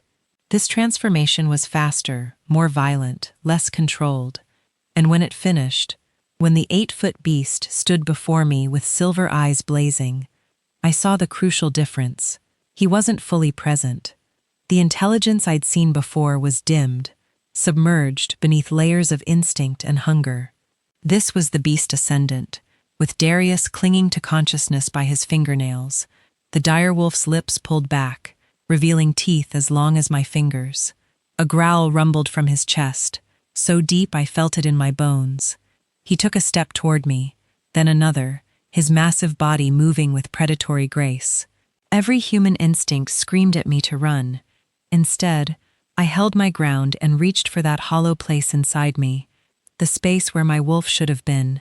And I felt it not emptiness, but something vast and sleeping, coiled like a serpent, waiting to strike. "Darius!" I said, and my voice came out different, layered, as if something else was speaking through me. "Stop!" The direwolf froze mid-step, one massive paw suspended in air. His whole body trembled with the effort of fighting whatever compulsion I'd just laid on him. But he couldn't move, couldn't advance. I felt it then, the connection snapping taut between us, like a cord made of pure will. I could sense his consciousness, feel the battle raging inside him as the beast fought for dominance and the human struggled to maintain control. And I understood with sudden clarity that I could tip the balance either way. I could push the beast down, force Darius back into full control, or I could pull the beast forward, let it consume him entirely. The power was intoxicating, terrifying. I'd spent 18 years being powerless, being the weak one, the broken one, and now, with a single word, I could break the most powerful shifter in existence, Kier. Darius's voice emerged from the beast's throat, strained and desperate. "Don't get drunk on it!" The power. It's addictive. It will corrupt you. He was right. I could feel it. The temptation to push, to test the limits of what I could make him do, to prove that I wasn't weak, wasn't worthless, wasn't the broken girl my pack had thrown away. With tremendous effort, I pulled back. Release the command, "You can move." The direwolf shuddered and immediately backed away, putting distance between us. Then he began to shift again, but this time it was all wrong. Too fast, too chaotic. He was losing his grip, the beast trying to reassert control, even as the human fought to surface. "Darius." I stepped forward without thinking. Focus on my voice, follow it back. But he couldn't hear me. The transformation was stuck. His body caught in that horrible in-between state, and I could see the pain in those silver eyes as both sides of him tore at each other for dominance. I did the only thing I could think of. I closed the distance between us and placed both hands on his malformed face, ignoring the heat of his skin, the wrongness of his half-transformed features. "Be human," I commanded, putting every ounce of will I possessed into the words. "Be Darius. Come back." The power flowed through me like lightning, and I felt it the exact moment the speaker command overrode everything else, forcing his body to comply. The transformation completed in a rush, and suddenly I was holding a human face instead of a beast's muzzle. Darius collapsed against me, his full weight driving us both to our knees. He was shaking, gasping for breath, his skin fever-hot and slicked with sweat. "I've got you," I murmured, and was surprised to find I meant it. This man, this monster who'd bought me like property, who represented everything I should fear, I was holding him like something precious. "You're okay. You're human. You're here." That was... He pulled back enough to look at me, and his eyes were pure silver again, fully his own. "That was extraordinary. You didn't just command the beast. You commanded both sides of me at once. Forced unity where there should be war. Is that what the curse is? You can't reconcile your human and beast sides. It's more complicated than that." He stood on shaky legs, offering me a hand up. "But yes, essentially, the direwolf form is too powerful, too primitive. It wants to consume the human entirely. Every transformation is a battle to come back eventually. Maybe in years, maybe in months. I'll lose that battle. I'll become direwolf permanently, and the human will die. And you think I can stop that? How? Because speakers were originally created to be bonds for shifters, not masters' partners. The moon goddess took that away when she reformed shifter magic, severed the bond so wolves could be independent. But the genetic memory is still there in both our bloodlines. If we can reforge that bond. He stopped, suddenly looking uncertain, vulnerable in a way I hadn't seen before. If we can connect the way speakers and shifters were meant to, maybe it will give me an anchor, something to hold on to when the beast tries to take over. You're talking about a permanent bond like mates. Similar but older, deeper. Mate bonds are romantic, chosen. Speaker bonds are fundamental, soul deep. Once forged, they can't be broken except by death. I stared at him, trying to process what he was asking. You want me to bind myself to you forever, to be responsible for keeping your beast under control for the rest of our lives? Yes, that's insane. I'm 18 years old. I barely understand what I am. And you want me to tie my entire existence to yours? I know it's unfair. I know you deserve better than being a cage for a monster. But Kiara, he reached out and took my hand, his fingers gentle despite the calluses. You're the first speaker in 3 centuries. If you die, that power dies with you. The council will make sure of it. They'll eliminate anyone connected to you, purge the bloodline entirely. But if you're bound to me, if you're under my protection, with a legitimate purpose for existing, they can't touch you. So, this isn't just about saving you. It's about saving me, too. It's about saving both of us. And maybe he hesitated, and for a moment, he looked young, lost. Maybe finding something that was taken from both our bloodlines. Connection, purpose, belonging. The words hit harder than they should have. Belonging. That's all I'd ever wanted, to belong somewhere to someone. To be valued for what I was, rather than rejected for what I wasn't. But binding myself to Darius meant accepting that I'd never have a normal life, never have choices, never be free to discover who I could become without a monster's leash around my neck. Except, was that really different from what I'd already lost? I'd never had freedom in my pack, never had choices. I'd been trapped by my wolflessness just as surely as Darius was trapped by his beast. At least this trap came with power, with purpose, with someone who looked at me and saw potential instead of failure. I need time, I said finally, to learn control, to understand what I am. I'm not saying no, but I'm not saying yes either, not yet. Fair enough. Darius released my hand and stepped back, giving me space. We'll continue training every night until you're strong enough to control me, even at my worst. And when you're ready, if you're ever ready, we'll perform the binding ritual. And if the council discovers what I am before, then his expression hardened, and I saw the high alpha emerge, the leader who'd held power through fear and strength. Then I'll do what I've always done, whatever is necessary to survive, even if that means declaring war on the council itself. The casual way he said, at war against the most powerful governing body in the territories, should have terrified me. Instead, it was oddly comforting. Whatever else Darius was, he was committed. He'd fight for me, protect me, even against impossible odds. No one had ever fought for me before. Same time tomorrow? I asked, and was surprised to find I meant it. Despite the fear, despite the danger, some part of me was eager to return, to explore this power, to see what else I could do. Same time, he confirmed. But Kier, tonight went better than I expected. You have good instincts. But don't let your guard down. The beast knows you now. It knows you can control it, and it's going to fight back. What do you mean? I mean, the next time you command me, the dire wolf will try to resist. It will test you, push against your will, look for weaknesses.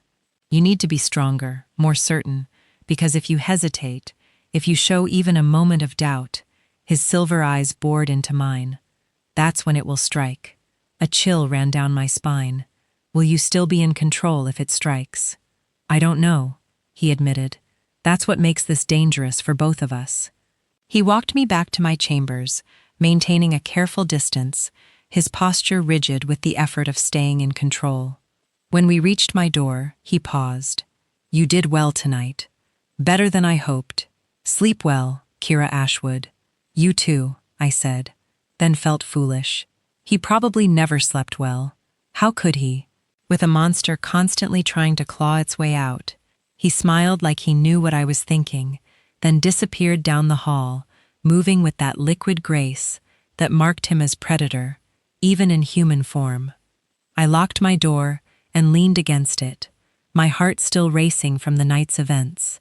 In the span of 24 hours, I'd gone from worthless to invaluable, from powerless to commanding the most powerful shifter alive. And I had no idea if that was salvation or damnation. I pulled out my journal and began to write, trying to capture everything before the memories faded, but my hand shook too badly to form coherent sentences. So instead, I drew sketching the direwolf from memory. Those massive jaws and silver eyes, the raw power contained in that impossible form. When I finished, I stared at the drawing and felt that hollow place inside me stir again, responding to the image, recognizing it, wanting it. What am I becoming? I whispered to the empty room, but the only answer was silence and the distant sound of something howling in the restricted wing. Something that might have been Darius, or might have been the beast dreaming of freedom. Chapter 5. The Deepening Bond. 3 weeks passed in a blur of sleepless days and dangerous nights. Every evening as the sun set, Darius would come for me, and we'd descend to the restricted wing. Every night I'd push myself further, testing the limits of my speaker power, while he tested the limits of his control. And every night the beast fought harder. It started subtly. The second night when I commanded him to shift, there was a lag, maybe half a second where nothing happened, where I felt resistance pushing back against my will. The third night, the direwolf snarled at me, showing teeth before finally obeying. By the end of the first week, every command was a battle, my will against something ancient and feral that was learning to recognize the chains I was wrapping around it, and learning to hate me for them. "You're getting stronger," Darius said one night after a particularly brutal training session. We sat on opposite sides of the restricted wing, both of us exhausted. He was human again, wrapped in a robe, his hair plastered to his forehead with sweat. 3 weeks ago, it took everything you had to make me stop mid-transformation. Tonight, you held me in wolf form for 20 minutes against the beast's full resistance. It doesn't feel like progress. It feels like every night gets harder. I rubbed my temples, trying to ease the headache that always came after extended use of my power. It was like a muscle I'd never used before, necessary, growing stronger. But the development was painful. That's because the beast is adapting, learning your patterns, finding the edges of your control. He stood and moved closer, settling down a few feet away, close enough to talk quietly, far enough to maintain safety. But you're adapting too. Your commands are more precise now, more layered. Tonight, when you told me to be calm, you weren't just commanding my body. You were commanding my emotional state, my neurochemistry. That level of fine control is remarkable for someone who's only been training for 3 weeks. I thought about the moment he was describing. I'd felt the difference myself. Instead of a blunt instrument forcing obedience, it had been more like adjusting the strings of a musical instrument until the note rang true, finding the exact frequency that would resonate with his beast and make it settle. "My grandmother's locket has been getting warm," I said, pulling it out from beneath my shirt. The silver glowed faintly in the torchlight, and the 3 interlocking circles seemed to pulse with their own rhythm, like it's responding to something. "Does that mean anything?" Darius leaned forward, studying the locket with intense focus. "May I?" I unclasped it and handed it over. The moment it left my skin, I felt the loss, a subtle absence I hadn't noticed accumulating, like part of my power had been stored in the metal itself. He turned it over in his hands, examining the symbols with reverence. "This isn't just a marker of speaker heritage. It's an amplifier. See these inner markings?" He traced a pattern I'd never noticed, too small to see without close inspection. "This is old magic. Pregdice. The kind of thing that should have been destroyed centuries ago when the council purged all speaker artifacts. My grandmother wore it every day of her life. If it's so dangerous, why didn't anyone notice?" because it only activates in the presence of active speaker power. To everyone else, it's just jewelry. But to you, he handed it back, and the moment I touched it, warmth flooded through me. To you, it's a battery storing excess power when you're not using it, ready to amplify your commands when you need extra strength. I clasped it around my neck again, feeling the weight settle against my chest like a second heartbeat. Will I need extra strength? His expression darkened. The council meeting is in 1 week. They'll want to see you, interview you, verify you're just a Wolfless servant. Beta Thornwood will be there, and he's not stupid. If he suspects anything, he already knows. I interrupted. He had to know what I was when he came to collect me. The way he talked about me being unique, the special notation in my contract. He knew Darius, I know, but there's a difference between suspecting and confirming. As long as we can maintain plausible deniability, as long as you appear to be nothing more than a curiosity, we're safe. But if you accidentally command someone in front of the council, if your power manifests where they can see it, he didn't finish. He didn't need to. Then they'll kill us both. They'll try. The certainty in his voice was chilling. I've spent years building power, establishing alliances, creating contingencies.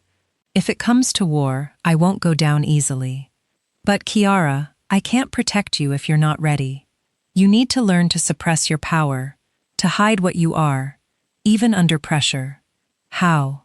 Every time I'm near shifters, I can feel their wolves. It's like hearing 1,000 conversations at once, all in a language I'm only just learning to understand. How do I ignore that? You don't ignore it. You learn to listen without responding, to feel without commanding. He shifted closer, and I caught his scent, cedar and snow. Familiar now, after weeks of proximity. Close your eyes.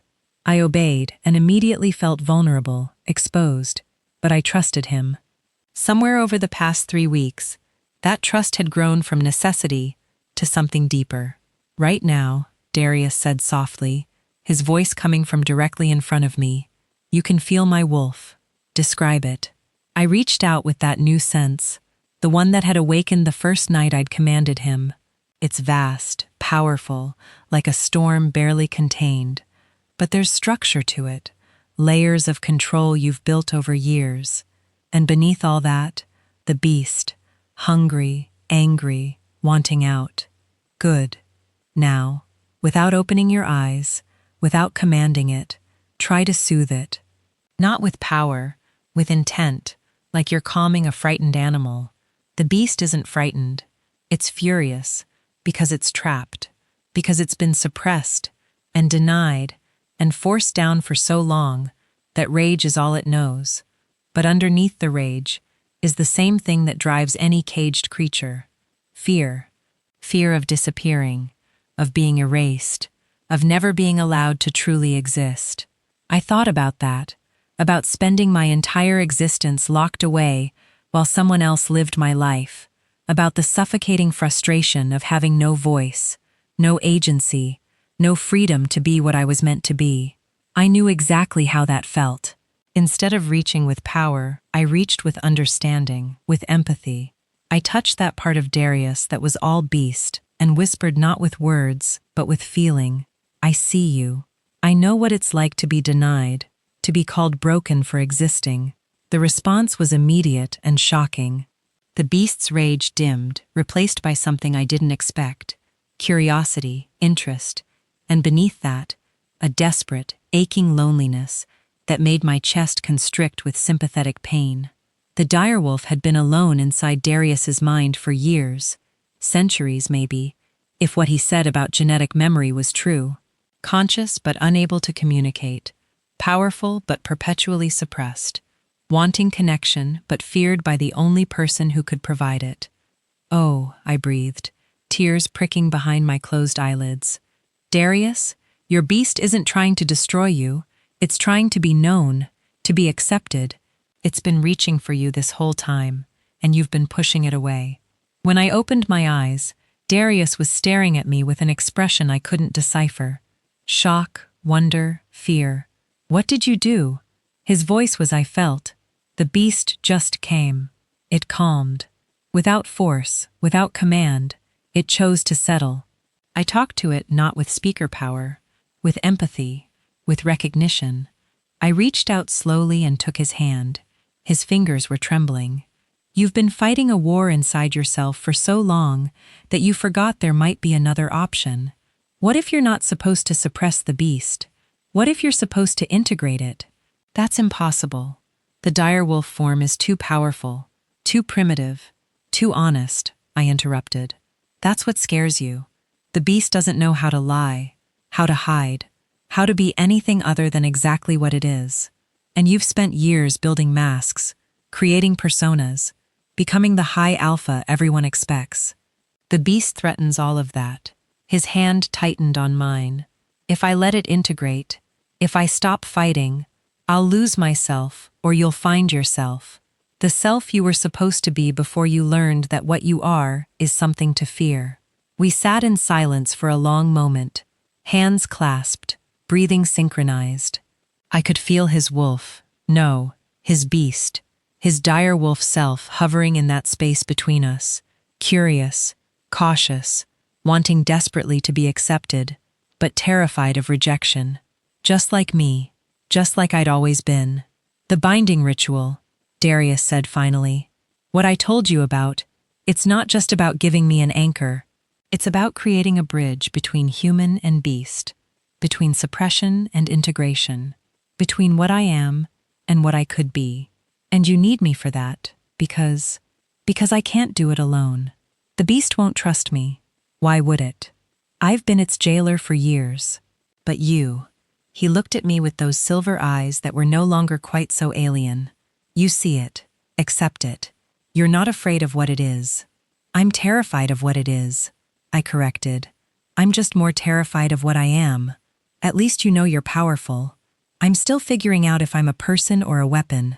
You're both just like I am. He released my hand and stood offering me help up. The binding ritual has to be performed under a full moon. That gives us exactly 6 days. 6 days to prepare, to strengthen your control, to make sure you're ready for what comes next. What does come next? What happens in the ritual? I don't know exactly. The records were destroyed during the purge, but the fragments I found suggest it's a complete merging of consciousness. You'll be in my head. I'll be in yours. No secrets, no barriers, no protection. You'll see everything I am, including the parts I've hidden from everyone, including myself. And I'll see you the same way. The intimacy of that, the absolute vulnerability made my stomach clench. That's more than mate bonds. It's more than anything that exists in modern shifter culture. It's older, more fundamental, and once it's done, it can't be undone. Are you sure you want this, Kiara? Because once we start down this path, there's no going back to who we were before. Was I sure? 6 weeks ago, I'd been the broken daughter, the shameful secret, the girl with no wolf and no future. Now, I was being offered power, purpose, and a connection to someone who understood what it meant to be other. But I'd also be giving up any chance at a normal life, at freedom, at discovering who I could become without being bound to someone else's fate. I don't know, I admitted. Ask me again in 6 days after I've met the council, after I've seen if I can hide what I am from people who want to kill me for existing. If I survive that, if I can look you in the eye afterward and say yes without doubting myself, then we'll do the ritual. Fair enough. He walked me to the door, his movements careful, controlled. Kier, thank you for seeing the beast as something other than a monster. No one else ever has, not even you, I pointed out, especially not me. He smiled, and it was genuine, the first real smile I'd seen from him. It transformed his face, made him look younger, less burdened. Get some sleep. Tomorrow we start preparing for the council meeting. I need to teach you how to lie convincingly while surrounded by predators who can smell fear. Wonderful. My favorite activity. He laughed. Actually laughed. And the sound echoed down the corridor like something precious and rare. The next 5 days were different from the previous weeks. Instead of combat training in the restricted wing, Darius brought in tutors, protocol specialists who taught me how to address council members, where to stand, when to speak, and more importantly, when to stay silent. Voice coaches, who helped me modulate my tone so I didn't accidentally layer commands into casual conversation. Even a meditation instructor, an ancient Omega female who taught me breathing techniques to stay calm under pressure. The council will try to rattle you, she explained during one session. They'll ask invasive questions, challenge your presence, test your emotional control. Alphas are predators. They instinctively target weakness. You must appear calm, differential, but not afraid. Fear invites attack. How do I appear calm when I'm terrified? You remember that fear is just a chemical response. It can't hurt you unless you let it control you. Breathe through it. Ground yourself in your body. And if all else fails, she leaned in conspiratorially. Remember that you could destroy any of them with a single word. That knowledge is power, even if you never use it. I thought about that often over those 5 days. The power I possessed, tucked away and hidden, waiting, like the silver knife in my boot there if needed, but hopefully unnecessary. Luna, my assigned servant, had been instructed to prepare me for the council meeting. She brought formal clothes, a simple black dress that was elegant without being ostentatious, soft leather shoes that were comfortable but refined. She showed me how to arrange my hair in a way that looked sophisticated, but not vain. "You look like you belong here," she said, studying me critically on the morning of the meeting. "Not pack, not quite human, something in between. Is that good? It's honest. The council values honesty, even when they're lying through their teeth." She adjusted the drape of my dress one final time. "The High Alpha has been different since you arrived. Calmer, more present. Whatever you're doing, keep doing it." I wanted to tell her that what I was doing might get us all killed, that I was a ticking bomb waiting to explode in the middle of shifter politics. But I just smiled and thanked her for her help. Darius came for me at noon. He was dressed formally, a black suit that fit him perfectly. His hair pulled back in a neat braid, his eyes hidden behind dark glasses that made him look dangerous and untouchable. The High Alpha, not the man I'd been training with every night. "Ready?" he asked. "No, but I'm going anyway." "Good answer." He offered his arm and I took it, letting him lead me through corridors I'd never seen before. We climbed rather than descended, rising through level after level until we reached the very top of the citadel. The council chamber was circular with windows that offered 360-degree views of the territories. 5 massive chairs sat in a semicircle, each carved from a different material stone: wood, metal, bone, and something that looked disturbingly like petrified flesh. 4 were occupied. I recognized Beta Thornwood immediately, sitting in the metal chair with that same unremarkable appearance and those piercing ice-gray eyes. The others were new to me. An enormous male who had to be close to 7 feet tall occupied the stone chair. His face was brutally scarred, and his eyes were flat gold with no warmth in them. The wooden chair held a female with silver hair despite appearing middle-aged, her posture regal, her expression calculating. In the bone chair sat a thin man with nervous energy, his fingers constantly tapping rhythms only he could hear. The flesh chair was empty, Darius's seat. "Hi, Alpha," Thornwood greeted, his voice perfectly neutral. "Thank you for bringing our guest counsel," Darius replied with equal neutrality. He guided me to a spot in front of them, then moved to take his own seat. The moment he sat in that chair, something changed. His presence expanded, filling the room with pressure that made my ears pop. The High Alpha in truth, not just title, and I was alone, standing before 4 of the most powerful shifters in existence, with nothing but my wits and my carefully hidden power to protect me. The female spoke first, her voice cultured and cold. Kiara Ashwood, 18 years old, wolfless, infertile, daughter of Alpha Ronin Ashwood. She consulted a tablet in her lap. "Your medical records are fascinating. All the genetic markers for shifter heritage, yet no ability to transform. How does that feel, I wonder? Being so close to power, yet forever denied. Like being hungry and standing outside a restaurant," I said, keeping my voice steady. "You can smell the food, see people enjoying it, but the door is locked and you have no key." The nervous male in the bone chair laughed a sharp staccato sound. I like her. She has spirit. Most wolfless humans cower before us. This one has spine. Spirit without power is just arrogance waiting to be crushed. The huge male rumbled. I question the wisdom of keeping her here. High alpha. She's a security risk, a weakness someone could exploit. She's an administrative assistant, Darius said calmly. She can read and write, which is more than can be said for most servants. Her presence here is practical, not sentimental. Is it? Thornwood leaned forward, those ice-gray eyes boring into me. Tell me, Miss Ashwood, have you noticed anything unusual since arriving at the Citadel? Any strange sensations? Unexplained phenomena? My heart rate spiked, but I kept my breathing even remembering the meditation instructor's lessons. Everything here is strange to me. Beta Thornwood. I've never been more than 20 miles from where I was born. The Citadel itself is the unexplained phenomenon. Clever deflection, but that's not what I asked. He stood and descended from his seat, moving toward me with predatory grace. I've been watching you, Miss Ashwood. Or rather, I've been having you watched. Do you know what my observers reported? I couldn't possibly guess.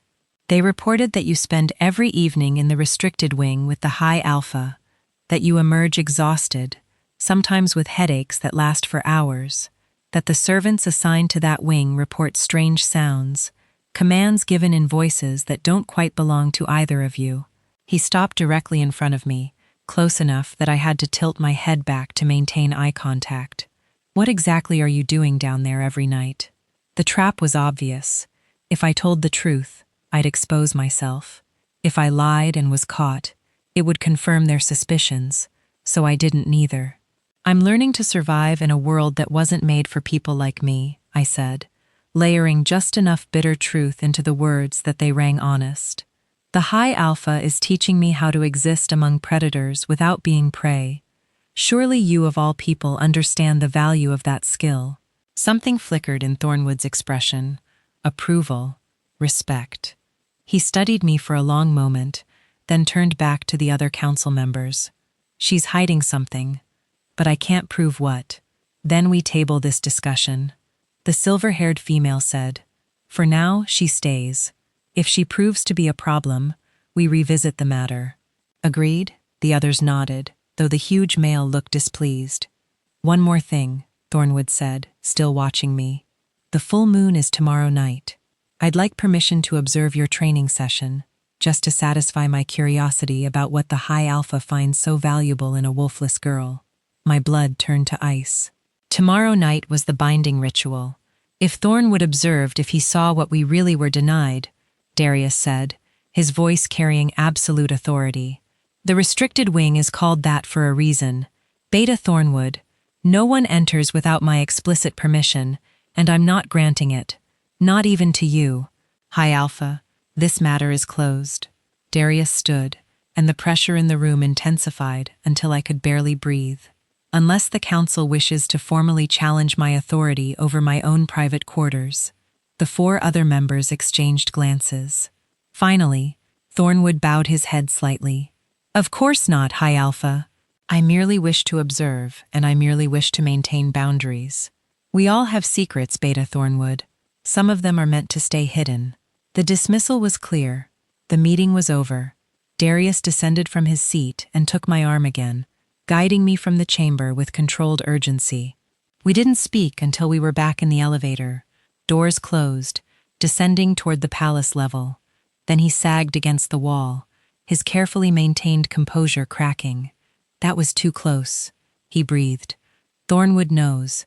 He doesn't have proof, but he knows something is different about you. So what do? We accelerate the timeline. The binding ritual happens tonight instead of tomorrow. Once it's complete, once we're bonded, your power will be explainable as an extension of our connection. A rare phenomenon certainly, but not speaker heritage. We can claim you're developing a pseudomate bond with me, something that occasionally happens with wolfless humans in close proximity to powerful alphas. Will they believe that? They'll have to, because the alternative is admitting they know what you are and failed to act. The council won't expose their own incompetence. He pushed off from the wall and gripped my shoulders, his silver eyes intense. "Kier, I need to know right now. Are you ready for this? Because once we bind, there's no going back. You'll be mine, and I'll be yours, in a way that transcends anything modern shifters understand." I thought about the past 6 weeks, about everything I'd learned, everything I'd become, about the beast inside Darius that just wanted to be known, and the power inside me that had finally found purpose. I thought about having a choice, real choice, for maybe the first time in my life. "Yes," I said. "I'm ready. Let's do this before I lose my nerve." He smiled, fierce and bright. "Then tonight, under the moon, we become something new. Something that hasn't existed in 500 years. Partners more than that." He pulled me close, his forehead touching mine, his breath warm against my skin. Equals chosen family. 2 halves of one impossible whole. And despite everything, despite the danger, despite the fear, despite the absolute insanity of binding myself to a cursed high alpha I'd known for 6 weeks, I felt something in my chest settle into place. Like coming home, like finally, after 18 years of searching, I'd found where I belonged. Subscribe if you believe broken people deserve to be loved.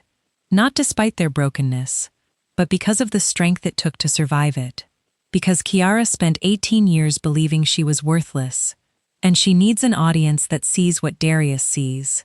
Someone extraordinary. Comment below if you've ever met someone who saw your value when everyone else saw your flaws. Or if you're still waiting for that person, because this community, we see you. Just like Darius sees Kiara, you're not invisible here. Chapter 6. The Binding. The ritual had to be performed at the highest point of the citadel, where the moon's power was strongest and unfiltered by stone or glass. Darius led me up a narrow spiral staircase I hadn't known existed, hidden behind a panel in his private chambers. We climbed in silence. The only sound our breathing, and the whisper of my dress against the stone steps. He'd changed into simple clothes, loose pants, bare-chested despite the mountain cold, while I remained in the black dress from the council meeting. Something about it felt right, like I was being presented to fate itself. The staircase opened onto a platform carved from the mountain's peak, exposed to the elements and the endless sky. Snow dusted the edges, and wind whipped across the space with enough force to steal my breath. But at the center, protected by some invisible barrier, a circle had been carved into the stone. The same 3 interlocking circles from my grandmother's locket, but massive, each one easily 10 feet in diameter. "This is the original binding circle," Darius said, his voice nearly lost to the wind. 500 years old, preserved through magic. I don't fully understand. When the council formed, they tried to destroy all traces of speaker culture. But this, he gestured, to the intricate carvings. This was too deeply rooted in the mountain itself. They settled for pretending it didn't exist. The moon hung directly overhead, full and heavy, its light turning everything silver. I could feel it pulling at something inside me. That hollow space where my wolf should have been calling to it, awakening it. "What do we do?" I asked, my teeth chattering from cold and nerves. "First, we acknowledge what we're attempting. This isn't a game, Kiara. Once we begin, the magic will take over. It will strip us down to our most fundamental selves and forge a connection between them. Everything we are, every memory, every fear, every secret we've hidden from the world will be laid bare." "Are you absolutely certain?" I thought about the council meeting, about Thornwood's suspicious eyes, about Dr. Reeves and her hunger to dissect what made me different. I thought about my pack, my family, everyone who'd looked at me and seen only a mistake that needed to be hidden away.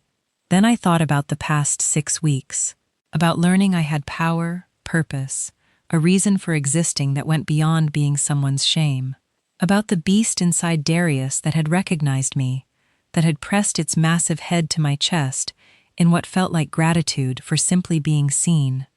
"I'm certain," I said. "Let's do this." Darius nodded and stepped into the circle's center, positioning himself where all 3 loops intersected. He gestured for me to join him, and when I did, I felt it immediately, a hum of power rising from the stone itself, ancient and patient and vast. "Give me your hands," he said, and I placed my palms in his. His skin was fever hot, his pulse racing beneath my fingertips. The ritual requires blood, breath, and spoken vows. We'll cut our palms not deep, just enough to mingle blood. Then we breathe together until our rhythms synchronize. Finally, we speak the binding words. What are the binding words? I don't know exactly. The fragments I found suggested they're different for every bonding, drawn from the individual's true names, not the names we're called, but the names our souls know themselves by. When the moment comes, you'll know what to say. Trust that he produced a silver blade, not my knife, but something ceremonial, etched with symbols that matched the circle beneath our feet. Without hesitation, he drew it across his left palm, blood welling dark against his skin. Then he offered it to me. I took the blade with shaking hands and pressed it to my own palm. The pain was sharp, immediate, but not unbearable. Blood pulled and dripped between my fingers, and Darius caught my hand before I could pull away. Our wounds pressed together, blood mingling, and the moment our fluids touched, the circle beneath us blazed with light. It was like being struck by lightning made of moonbeams. Power surged through me, not painful, but overwhelming, filling every empty space inside me, until I thought I might burst apart. I gasped, and Darius pulled me closer, our joined hands trapped between our bodies. "Breathe with me," he commanded. And I did, matching my inhales to his, letting our exhales synchronize. The power settled into a rhythm, pulsing in time with our shared breath, building with each cycle. And then I felt it, his consciousness touching mine. It wasn't like reading someone's mind. It was deeper, more fundamental. I was inside his memory, living it as he had lived it. A child no more than 6, watching in horror as his first transformation went wrong, bones breaking and reforming too large, too wrong. His mother screaming, his father, then high alpha, calling for restraints, the shame of being locked in a cell while they debated whether to kill him or try to fix him. Decades of learning to control something that couldn't be controlled. Transformations that left him bleeding and broken. The gradual realization that he was becoming stronger but less stable. That every shift brought him closer to losing himself entirely. The day he became high alpha, not through challenge but through his father's suicide. The note left behind. Better to die human than live as a monster. Don't let it take you too. Fight it every day or end it before you endanger the pack. Years of isolation of pushing everyone away because letting them close meant risking them seeing the beast. The loneliness so profound it became a physical ache, a hollow space that nothing could fill. Until 6 weeks ago, when a wolfless girl touched him and commanded him to be still, and for the first time in centuries, the beast had obeyed something other than suppression. I gasped, tears streaming down my face. "Darius, don't speak yet. You have to see all of it." And I did. I saw him researching obsessively, hunting through forbidden archives for any mention of speakers, making deals with information brokers, spending fortunes to locate the one pack rumor said had a wolfless alpha heir, sending Thornwood to collect me, not as a servant, but as his last desperate hope for salvation. "I see you," I thought, pushing the feeling toward him through our connection. "I see what you've survived, what you've sacrificed. You're not a monster. You're someone who's been fighting alone for so long, you forgot what it feels like to have an ally." His grip on my hands tightened, and then I felt him entering my memories in turn. 18 years of watching everyone else transform while I stayed stubbornly human. The growing dread as each full moon passed without change. The way my father's love turned to disappointment, then pity, then nothing at all. My sister shifting early. Everyone celebrating while I smiled through the jealousy and shame, knowing I should be happy for her, but only feeling the absence of my own wolf like a missing limb. The night of my 18th birthday, standing naked in the moonlight, while 200 pack members watched and waited. The crushing emptiness when nothing happened. The sound of people leaving one by one until even my family couldn't bear to stay. Months of being invisible, of taking up less space, speaking less, wanting less, because wanting anything felt like asking for something I didn't deserve. The morning my father told me about the council's tribute, the terrible relief underneath the fear. At least now I knew what I was worth. At least someone wanted me, even if only as property. Darius made a sound like he'd been gutted. Kier gods, I didn't know I knew you'd suffered, but I didn't understand.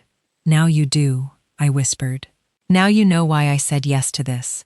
Because for the first time in my life, someone looked at me and saw possibility instead of lack. The light around us intensified, and I felt the binding taking hold. Threads of power weaving between us, connecting consciousness to consciousness, soul to soul. And with it came understanding that transcended words, his true name, the one his soul knew itself by, Darius of the between spaces, neither fully human nor fully beast, forever caught in the liminal space that others feared to acknowledge. My true name, the one I'd never spoken aloud. Kiara, who speaks to beasts, born to be bridge and bond, the voice that could reach what others couldn't touch. The names rose from somewhere deep inside us, both ancient and inevitable, and we spoke them simultaneously. I bind myself to Darius of the between spaces, to be his anchor when the beast rises, his voice when words fail, his witness in darkness and light. I bind myself to Kiara, who speaks to beasts, to be her shield when the world turns cruel, her strength when she falters, her home when she has nowhere else to belong. The words resonated through the circle, through the mountain, through our joined blood and synchronized breath. And then the binding snapped into place with force that drove us both to our knees. It felt like being unmade and remade simultaneously, like every cell in my body was being rewritten with new code, new purpose. I screamed, or maybe Darius screamed, or maybe we both did as the magic completed its work. And then, suddenly, it was over. We knelt facing each other in the center of the circle, hands still clasped, blood drying on our palms. The light had faded, the wind had died, even the moon seemed dimmer, its work complete. But everything was different. I could feel him, not just emotionally, but physically. A second heartbeat in my chest that matched my own, a second consciousness hovering at the edge of my awareness. His presence wrapped around me like a second skin, protective and intimate, and absolutely undeniable. Kiara, my name on his lips sounded different, weighted, sacred. Can you feel everything? I breathed. I can feel your beast. It's not separate from you anymore. It's integrated, part of the whole instead of something locked away. He looked down at his hands, flexing them with wonder. You're right. The constant pressure, the feeling of something trying to claw out. It's gone. The beast is still there, still powerful, but it's peaceful, like it finally has permission to exist because I gave it that permission. When I spoke your true name, when I acknowledged you as the between spaces, I was accepting both halves of you, the human and the beast together, and you. He reached up slowly and touched my face, his fingers gentle. Kiara, your eyes, they're different. I pulled my grandmother's locket up, using its polished surface as a makeshift mirror. My reflection stared back, and I gasped. My eyes were no longer fully human. They held the faintest trace of silver, not glowing like Darius's, but present, marking me as something other, something changed. The binding activated your wolf, Darius said, his voice filled with awe. Not fully. You can't shift yet, but it's there now. Waking up, responding to the bond. Kiara, do you understand what this means? You're not just a speaker anymore. You're becoming something that hasn't existed since before the Forgotten War. A speaker-shifter hybrid. Both bloodlines active, working together instead of at war. I stared at my reflection at the silver threading through eyes that had been plain brown my entire life. Is this what my grandmother was? Is that why she recognized what I could become? Possibly. If the bloodlines have been dormant in your family for generations, waiting for the right catalyst. He pulled me to my feet, his movements urgent. "We need to get you inside. If anyone sees your eyes before we have a story prepared." But it was too late. "Well," said a cold, familiar voice from the stairway entrance. "This is interesting." We spun to find Beta Thornwood standing at the edge of the platform, his expression unreadable behind his wire-rimmed glasses. How long had he been watching? How much had he seen Thornwood? Growled, moving to place himself between me and the Beta. "You're trespassing in a restricted area. Am I?" I was under the impression that council members had access to all Citadel facilities in cases of suspected treason. Thornwood stepped onto the platform, his movements measured and deliberate, and what I'm witnessing certainly appears treasonous. The High Alpha performing a forbidden binding ritual with a suspected speaker. Care to explain? There's nothing to explain. Miss Ashwood is developing a sympathetic bond with me, a rare but documented phenomenon among wolfless humans exposed to prolonged alpha presence. Is that so? Thornwood's gaze fixed on me, and I felt the weight of his scrutiny like a physical pressure. "Then you won't mind if I test that theory. Miss Ashwood, please command me to kneel." The trap was obvious. If I refused, it would confirm I had speaker abilities I was hiding. If I complied, and nothing happened, he'd know Darius was lying about the nature of our bond. "And if I complied and succeeded, she can't command anyone," Darius said quickly. "The bond only works between us, a result of prolonged exposure and compatible genetics. Then let her try anyway. If you're telling the truth, nothing will happen, and we can all go about our evening." Thornwood's smile was sharp, dangerous. "Unless, of course, you're afraid of what we might discover." I looked at Darius through our new bond, feeling his fear, his desperation, his certainty that this was the end. Thornwood had maneuvered us into a position where any choice would expose us. "Unless I could find a fourth option." "You're right," I said, meeting Thornwood's ice-gray eyes directly. "I should demonstrate what I'm capable of, to clear up any confusion about my nature. Kiar." "No." Darius reached for me, but I stepped forward out of his protective radius. "I am Kiara who speaks to beasts," I said, layering power into my voice, but directing it carefully, precisely. "And I command you, Beta Thornwood, to tell the truth. What do you really want from this confrontation?" The speaker command hit him like a physical blow. I watched him try to resist, watched his considerable will strain against the compulsion. But my power amplified by the binding and the still active ritual circle was too strong. "I want," the words seemed torn from him. "I want proof that speakers still exist, that the council's genocide failed, that there's still hope for." He cut himself off with visible effort, his face going pale.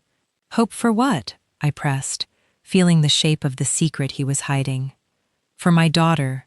The admission came out strangled. "My daughter, who displays all the signs of speaker heritage, but has been diagnosed as mentally ill rather than gifted, who hears wolves' thoughts and goes mad from the chaos, who the council wants to commit to an asylum where she'll be drugged into oblivion rather than trained." Silence fell across the platform. Even the wind seemed to hold its breath. "You have a speaker daughter," Darius said slowly, "and you've been searching for another speaker who could help her for 5 years.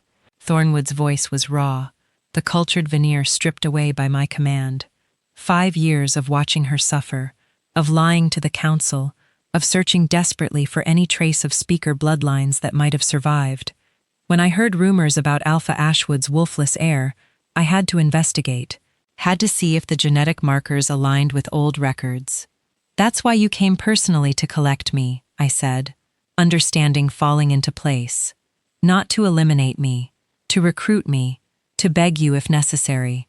He looked at me with naked desperation. "My daughter is 12 years old. She hears every wolf within a 100 miles all the time, with no way to filter or control it. The noise is driving her insane. But if someone could teach her to use her power properly, to turn the cacophony into something manageable." "You want me to train her?"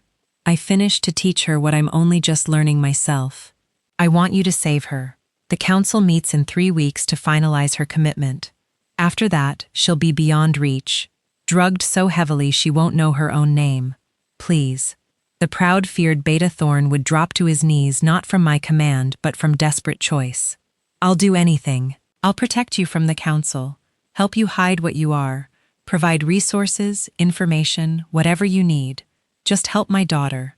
I looked at Darius through our bond, feeling his shock, his calculation, his protective instincts wearing with pragmatic recognition that we'd just gained a powerful ally. What do you think? I pushed the thought toward him through our connection and felt his surprise that it worked. I think he responded the same way that you just turned our greatest threat into our greatest asset. Well done, speaker mine. The possessive endearment sent warmth through my chest. I turned back to Thornwood, who still knelt on the cold stone, waiting for judgment. I'll help your daughter, I said, on 3 conditions. First, you tell no one about what I am. Not the council, not your allies, no one. As far as anyone knows, I'm just a wolfless human who developed a sympathetic bond with the High Alpha. Agreed. Second, you provide us with everything you've learned about speakers, all your research, your sources, any other potential bloodlines you've discovered. If there are more like your daughter out there, we need to find them before the council does. Done.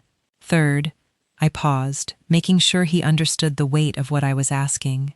You swear loyalty to me, not to the High Alpha, not to the council, to me personally, because I'm going to build something new, something the council won't like, and I need people I can trust. Absolutely. Thornwood lifted his head, and in his ice-gray eyes, I saw tears. You're going to create a sanctuary for speakers, train them, protect them, rebuild what the council destroyed eventually. First, I need to survive the next 3 weeks. Then I need to learn enough to actually help your daughter. But yes, that's the ultimate goal, to make sure no one else suffers for being born different. Then I swear it. He placed his fist over his heart in the ancient gesture of fealty. I, Beta Thornwood of the Council of 5, pledge my loyalty to Kiara, who speaks to beasts. My skills, my resources, my life, all are yours to command. The oath resonated through the ritual circle, binding in a different way than my connection with Darius. Not so deep, but still powerful, still unbreakable without severe consequences. Rise, I said, and he did. His expression shifted from desperation to something like hope. Thank you, he breathed. You have no idea what this means. I do actually, because 6 weeks ago I was your daughter suffering from something I didn't understand, with no one to help me, everyone looking at me like I was broken. I met his gaze steadily. That's why I'll help her. Not for your loyalty, though I'll accept it, but because I remember what it feels like to be lost and alone and different. And if I can spare her even 1 day of that pain, it's worth the risk. Darius stepped up beside me, his hand finding mine, our bond humming with shared purpose. We need to move quickly. If the council suspects anything before we're ready, I'll misdirect them, Thornwood said. Create false trails, redirect suspicions, buy you time. But you need to be careful. The other council members aren't as personally motivated as I am. If they discover what you're building, they'll move to destroy it. Let them try, I said, and felt the silver in my eyes flare brighter. I'm done being afraid of people who think difference equals danger. It's time for something new, something better. A revolution, Thornwood said softly. An evolution, I corrected. We're not destroying the old system. We're creating space for something that should have existed all along. A place where speakers and shifters work together, like we were meant to before the council decided coexistence was impossible. The moon had begun to set, dawn approaching rapidly. We needed to get inside before someone else discovered us. But as I walked back toward the stairwell, flanked by Darius on one side and Thornwood on the other, I felt something shift in my chest. The hollow space where my wolf had slept for 18 years was no longer empty. Something stirred there, awakening slowly, responding to the power I'd claimed and the purpose I'd found. Not fully present yet, but coming. And when she finally emerged, when the speaker and the wolf finally unified into something new, the whole world was going to feel it, just like my grandmother had promised. Chapter 7. The Price of Secrets. The year that followed the binding ritual was both the hardest and the most purposeful of my life. Thornwood made good on his promises. Within days of our arrangement, he'd redirected the council's attention away from me by manufacturing a crisis in the Eastern Territo's rogue attacks that required immediate investigation. While the other council members focused on that threat, Darius and I worked in secret. Training became my entire existence. Not just learning to control my speaker abilities, but understanding them. Thornwood smuggled in fragments of pre-purged texts, charred scrolls rescued from burning libraries, oral histories recorded by historians who'd hidden them in code. I spent daylight hours translating, studying, piecing together the lost history of my people. Speakers hadn't been tyrants, as the official histories claimed. They'd been mediators, bridges between human settlements and wolf packs, able to communicate with both to negotiate peace, to prevent the kind of territorial violence that had nearly destroyed both species. The Forgotten War hadn't been about speakers enslaving shifters. It had been about shifters breaking free from dependence on speakers, attempting to establish autonomy without understanding the cost. The moon goddess didn't create shifters to protect humans from darkness.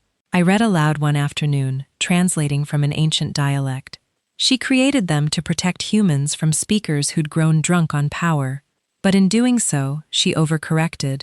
She severed the natural bond between the species and created a world where neither could fully thrive without the other. Darius looked up from his own research anatomical texts about direwolf transformation that he'd been studying obsessively. That explains why my beast settled after our binding. It wasn't just about accepting both halves of myself. It was about reconnecting to the purpose. Direwolves were meant to serve as partners, to speakers, not as independent entities. So, you're saying you were always supposed to be this way? That you're not a curse, but an incomplete evolution? Something like that. He moved to sit beside me, our bond thrumming with comfortable familiarity. Over the months, we'd grown accustomed to each other's presence, in ways that transcended physical proximity. I could feel his moods, sense his thoughts, knew when he was troubled even from across the citadel, and he could read me just as easily. The first dire wolves were speaker-bonded. When the bonds were severed, we became lost, too powerful to control without an anchor, too unstable to integrate into normal pack structures. Most went feral and had to be destroyed. The few who survived learned to suppress the beast entirely, passing down genetic trauma disguised as noble self-control. That's horrific. That's history written by the victors who decided speakers were too dangerous to exist. He traced the silver threading through my irises. It had grown more pronounced over the months, especially when I used my power. But you're changing that, rewriting what's possible. I wanted to believe him, but believing meant confronting the massive responsibility I'd taken on. Thornwood's daughter Sarah had arrived 2 months after the binding. She'd been everything her father described 12 years old, skeletal from refusing food, her eyes haunted by sounds only she could hear. The first time I met her, she'd screamed at the sight of me. "Too loud!" she'd shrieked, hands clamped over her ears. "You're all too loud! Make it stop! Please make it stop!" It had taken 3 hours of patient work to help her understand that what she was hearing wasn't madness. It was wolf speech, the primal communication that existed beneath language, and she was fluent in it without any training or filters. Teaching her control had been the hardest thing I'd ever attempted. Every lesson was a battle. Her power was stronger than mine, wild and untrained, capable of commanding entire packs simultaneously, but with no precision. She'd accidentally forced 100 wolves to howl in unison during one session, alerting half the citadel to her presence. We'd covered it up as a training exercise gone wrong, but it had been close, too close. Now, 4 months into her training, Sarah could finally sleep without sedatives, could eat meals without being overwhelmed by the pack's feeding frenzy instincts bleeding into her consciousness, could exist in the citadel without wanting to claw her own skin off. She still had a long way to go, but she was improving. "How is she today?" Darius asked, sensing the direction of my thoughts. "Better." She managed to command a single wolf without affecting the others nearby. "That's huge progress." I rubbed my temples, feeling the headache that always came after extended speaker work. "But she's still not ready for the council's inspection. They'll see right through any attempt to pass her off as mentally ill. Then we don't let them inspect her. Thornwood can claim she's too unstable for visitors. Buy us more time." "How much time do we have, really?" I met his silver eyes, seeing my own worry reflected there. "The other council members are getting suspicious. The Eastern Territory crisis is resolved, and they're starting to ask questions about why you spend so much time in the restricted wing, about why you're calmer, more stable, but also more protective of your privacy. Let them ask. They can't enter my personal quarters without formal challenge, and none of them are stupid enough to challenge me directly. Not yet, but eventually." A knock at the door interrupted us. Luna entered, her expression troubled. "Hi, Alpha. There's a situation. Dr. Reeves is requesting an immediate meeting. She says it's urgent." Darius and I exchanged glances. Dr. Reeves had been persistently requesting follow-up examinations, claiming she needed to monitor my unique physiology. We'd been deflecting for months, but apparently her patience had run out. "Tell her I'm busy," Darius said. "I did, sir. She said if you don't meet with her within the hour, she'll bring her concerns to the full council. Something about anomalous readings in the restricted wing's air filtration system." My blood went cold. The restricted wing's ventilation had to filter out the massive amounts of energy Sarah and I generated during training sessions. "If Dr. Reeves had noticed unusual readings, I'll meet with her," I said before Darius could refuse. In the medical wing 1 hour, Luna nodded and retreated, leaving us alone with our growing dread. "This is bad," Darius said. "If she's detected energy signatures that match speaker activity, then we give her a partial truth. We tell her about my developing bond with you, about how it's activated, dormant, genetic sequences, make it sound like a fascinating medical anomaly she can study without revealing what I actually am. She won't believe that. She's too smart. Then we give her a reason to keep quiet. Everyone has secrets, Darius. We just need to figure out what hers is and use it." He looked at me with something like pride. "You've learned to think like a politician. I've learned to think like a survivor. There's a difference." Dr. Reeves's office was exactly as I remembered. Sterile white tile, intimidating medical equipment, the smell of antiseptic and ambition. She sat behind her desk, a tablet in hand, her expression coldly professional. "Hi, Alpha. Miss Ashwood. Thank you for making time." She gestured to the chairs across from her, but neither of us sat. A power play. She wanted us comfortable and compliant. We remained standing, forcing her to look up. "You said this was urgent," Darius said. "Explain gladly." "Over the past several months, I've been monitoring various biological markers throughout the Citadel. Air quality, energy readings, genetic material shed by residents, standard procedure for a facility this size." She tapped her tablet and a holographic display appeared. "But I've noticed some unusual patterns, specifically energy signatures in the restricted wing that don't match any known shifter profile." The hologram showed waves of color, mostly standard shifter frequencies in gold and amber, but scattered throughout were pulses of silver. My color, speaker frequency. "What am I looking at?" I asked, keeping my voice neutral. "That's what I'd like to know." "These silver readings appeared approximately 6 months ago, shortly after you arrived, Miss Ashwood. They spike during evening hours, which corresponds to when you and the High Alpha conduct your training sessions." She fixed me with those shark black eyes. "I have a theory. Would you like to hear it?" "By all means," Darius said, his voice dangerously soft. "I believe Miss Ashwood is not entirely wolfless. I believe she carries a dormant genetic sequence that has been activated through prolonged exposure to the High Alpha's unique direwolf frequency. This activation has triggered the development of abilities that resemble historical accounts of speaker powers, specifically the capacity to influence shifter consciousness through verbal commands." The silence that followed was suffocating. She knew. Maybe not all of it, but enough. That's quite a theory, I said carefully. Do you have proof? I have data, energy signatures, blood work from your initial examination showing genetic anomalies I couldn't explain at the time, observational reports from staff who've noticed subtle changes in your appearance and behavior. She leaned forward. I also have Thornwood's requisition records showing he's been accessing restricted historical archives. Documents about prep-purge speaker culture care to explain why the council's most loyal beta is suddenly interested in extinct bloodlines. Personal research, Darius said, for 5 months pulling files that haven't been accessed in decades. I may not be a politician, high alpha, but I'm not an idiot. She stood circling around the desk to face us directly. You're hiding something significant, and I deserve to know what it is. Why? I asked. So you can report it to the council. Turn me over to be executed. So I can help you, you stupid girl. The outburst was so unexpected that both Darius and I recoiled. Dr. Reeves took a breath, visibly composing herself. When she spoke again, her voice was tight with controlled emotion.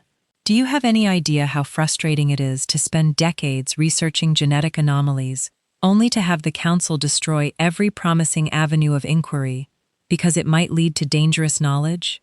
I've watched them burn research, execute subjects, suppress discoveries that could have advanced our understanding of shifter biology by centuries, all because they're terrified of anything they can't control. She moved to a locked cabinet and input a code. The door swung open, revealing files stacked floor to ceiling, all forbidden, all hidden. I've been collecting suppressed research for 20 years, documenting the council's crimes against scientific progress. And 6 months ago, the most interesting genetic specimen in a century walks into my lab, and I'm supposed to just ignore it. She pulled out a file and threw it on the desk. This is my daughter, was my daughter. She developed the ability to sense emotional states in wolves. Not quite speaker level, but close. The council had her executed when she was 16. Called it mercy because she was defective. I picked up the file, seeing a young woman's face staring back at me. Dr. Reeves's eyes, but softer, kinder. The notation at the bottom read, Eliminated genetic aberration. Threat level moderate. I'm sorry, I said, and meant it. I don't want your sympathy. I want your cooperation. If you are what I think you are, if you're a functional speaker with active abilities, then you're proof that the genetic sequence can be reactivated, that the council's genocide failed, that there's hope for others like my daughter who might be born with these gifts. And what would you do with that proof? Darius asked. Study it, document it, create a protocol for identifying and training potential speakers before they're discovered and killed by the council. She looked at me with naked hunger, not for power, but for knowledge, for vindication. Help me understand how you work, Miss Ashwood. Let me run tests, analyze your abilities, create a framework for helping others like you. In exchange, I'll keep your secret. I'll misdirect the council, falsify reports, do whatever is necessary to protect you. It was the same bargain Thornwood had offered, but with a different currency.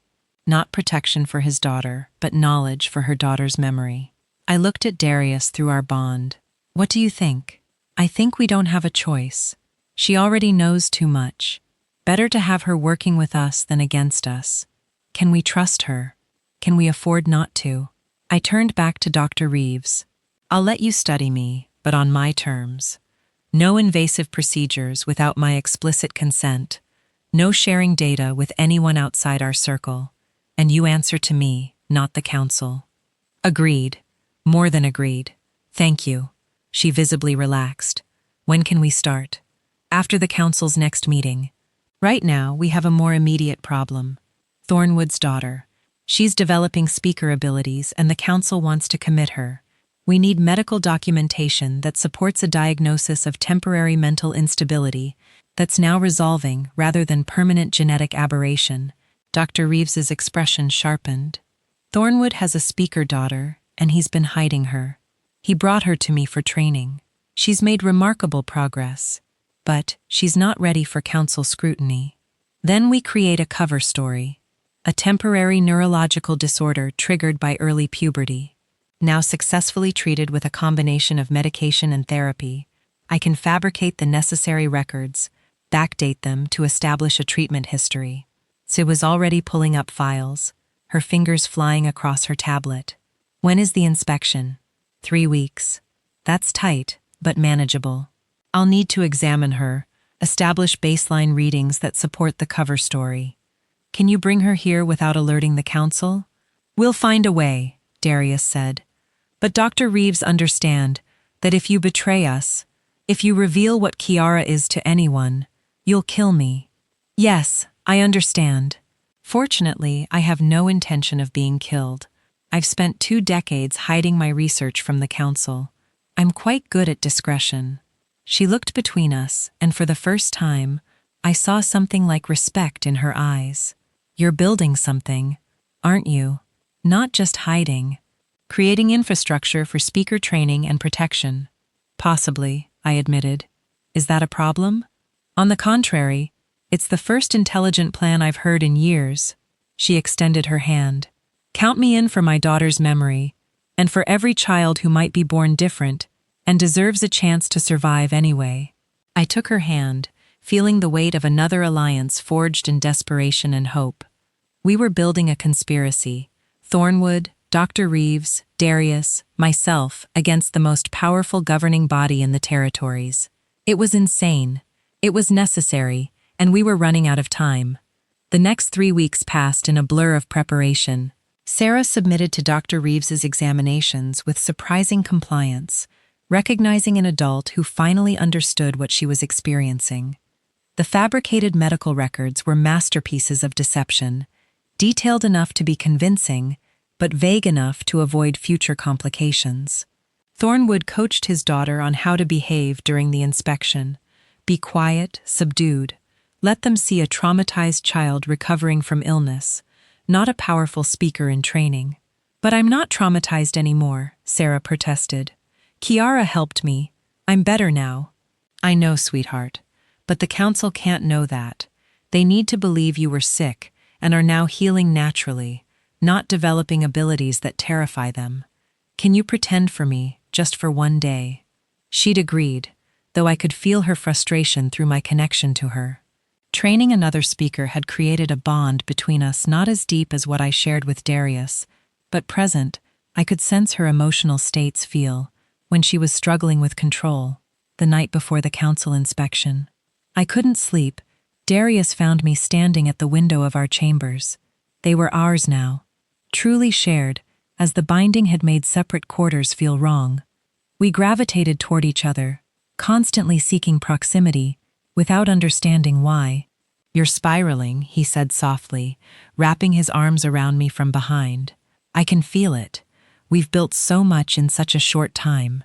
If we fail tomorrow, if they discover what Sarah is, what I am, then we fight. But Kiara, we won't fail. You've trained Sarah well. Dr. Reeves's cover story is solid. Thornwood will redirect any suspicious questions. We've prepared for every contingency except the one we can't predict, the random variable that destroys everything. He turned me to face him, his silver eyes serious. Do you know what I've learned from having you in my head for 6 months? You're catastrophically brave. You see disaster coming and walk toward it anyway, because the alternative is giving up. And giving up isn't in your nature. That's what's going to save us tomorrow. Not perfect planning, raw, stubborn courage. I leaned into him, drawing comfort from his solid presence. When this is over, when we've survived the inspection, I want to find more speakers, build the sanctuary for real, not just as a distant goal. We will, I promise. But first, survive tomorrow. Together, always together. That's what the binding means. Whatever comes, we face it as one. I kissed him, then something we'd been building toward for months, but hadn't quite acknowledged. The physical intimacy had always been there, layered beneath the mental and emotional connection. But we'd been too focused on survival to explore it. But tonight, with everything we'd built hanging in the balance, I needed to feel alive, connected, certain of at least this one thing. He responded with carefully controlled passion, his beast rising close to the surface, drawn by emotion and proximity. I felt it through our bond, the wild surge of instinct that wanted to claim and protect and possess, but also the human tenderness that loved me for my mind as much as anything physical. Tomorrow, I whispered against his lips. After we survive tomorrow, we have this conversation properly. It's a date, he murmured, and pulled me closer. We stayed like that, wrapped in each other, until dawn broke over the mountains and brought with it the council's arrival. Judgment Day had come, and I was as ready as I'd ever be. The inspection took place in a neutral meeting room, not the council chamber, but not private either. All 5 council members attended, including Darius, who had to maintain his official role despite our personal connection. Sarah sat beside her father, small and fragile-looking, in a simple gray dress. She'd been coached to avoid eye contact, to speak only when directly addressed, to present as a traumatized child rather than the powerful speaker she was becoming. I watched from the gallery, officially present as Darius's assistant, actually ready to intervene if anything went wrong. The female council member, I'd learned her name was Alpha Morgana, spoke first. Beta Thornwood, we're here to evaluate your daughter's condition and determine if she's fit for public integration or requires permanent institutional care. Dr. Reeves, please present your findings. Dr. Reeves stood tablet in hand, her expression professionally neutral. Sarah Thornwood, age 12, presented 6 months ago with acute auditory hallucinations, paranoid delusions, and violent outbursts. Preliminary assessment suggested permanent neurological damage. However, subsequent treatment with a combination of psychotropic medication and cognitive behavioral therapy has shown remarkable improvement. She displayed charts, graphs, fabricated data that told a story of illness and recovery. It was brilliant, detailed enough to withstand scrutiny, but boring enough that no one would look too closely. Current status? Asked the huge male alphacron. I'd learned stable hallucinations have decreased by 80%. Violent episodes have ceased entirely. She demonstrates age-appropriate cognitive function and emotional regulation. I recommend continued outpatient treatment with monthly check-ins, but see no medical reason for institutionalization. Can she shift this from the nervous male alpha? Thornwood answered.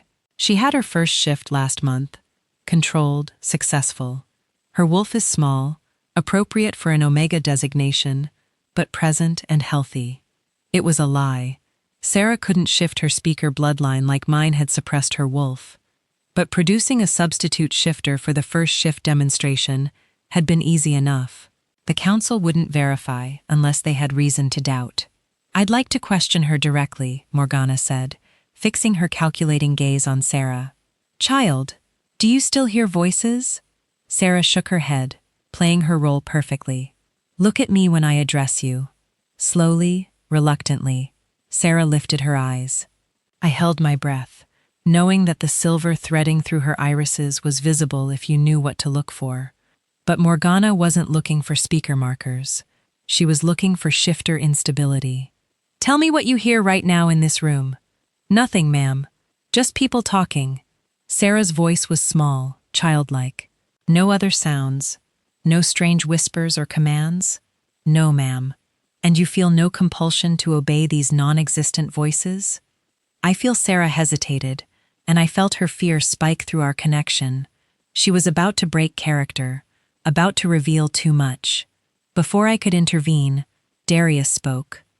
She feels frightened as any child would when questioned by 5 of the most powerful shifters alive. Perhaps we could make this less intimidating. It was a calculated risk. High alphas didn't typically advocate for children, especially those under investigation. But it worked.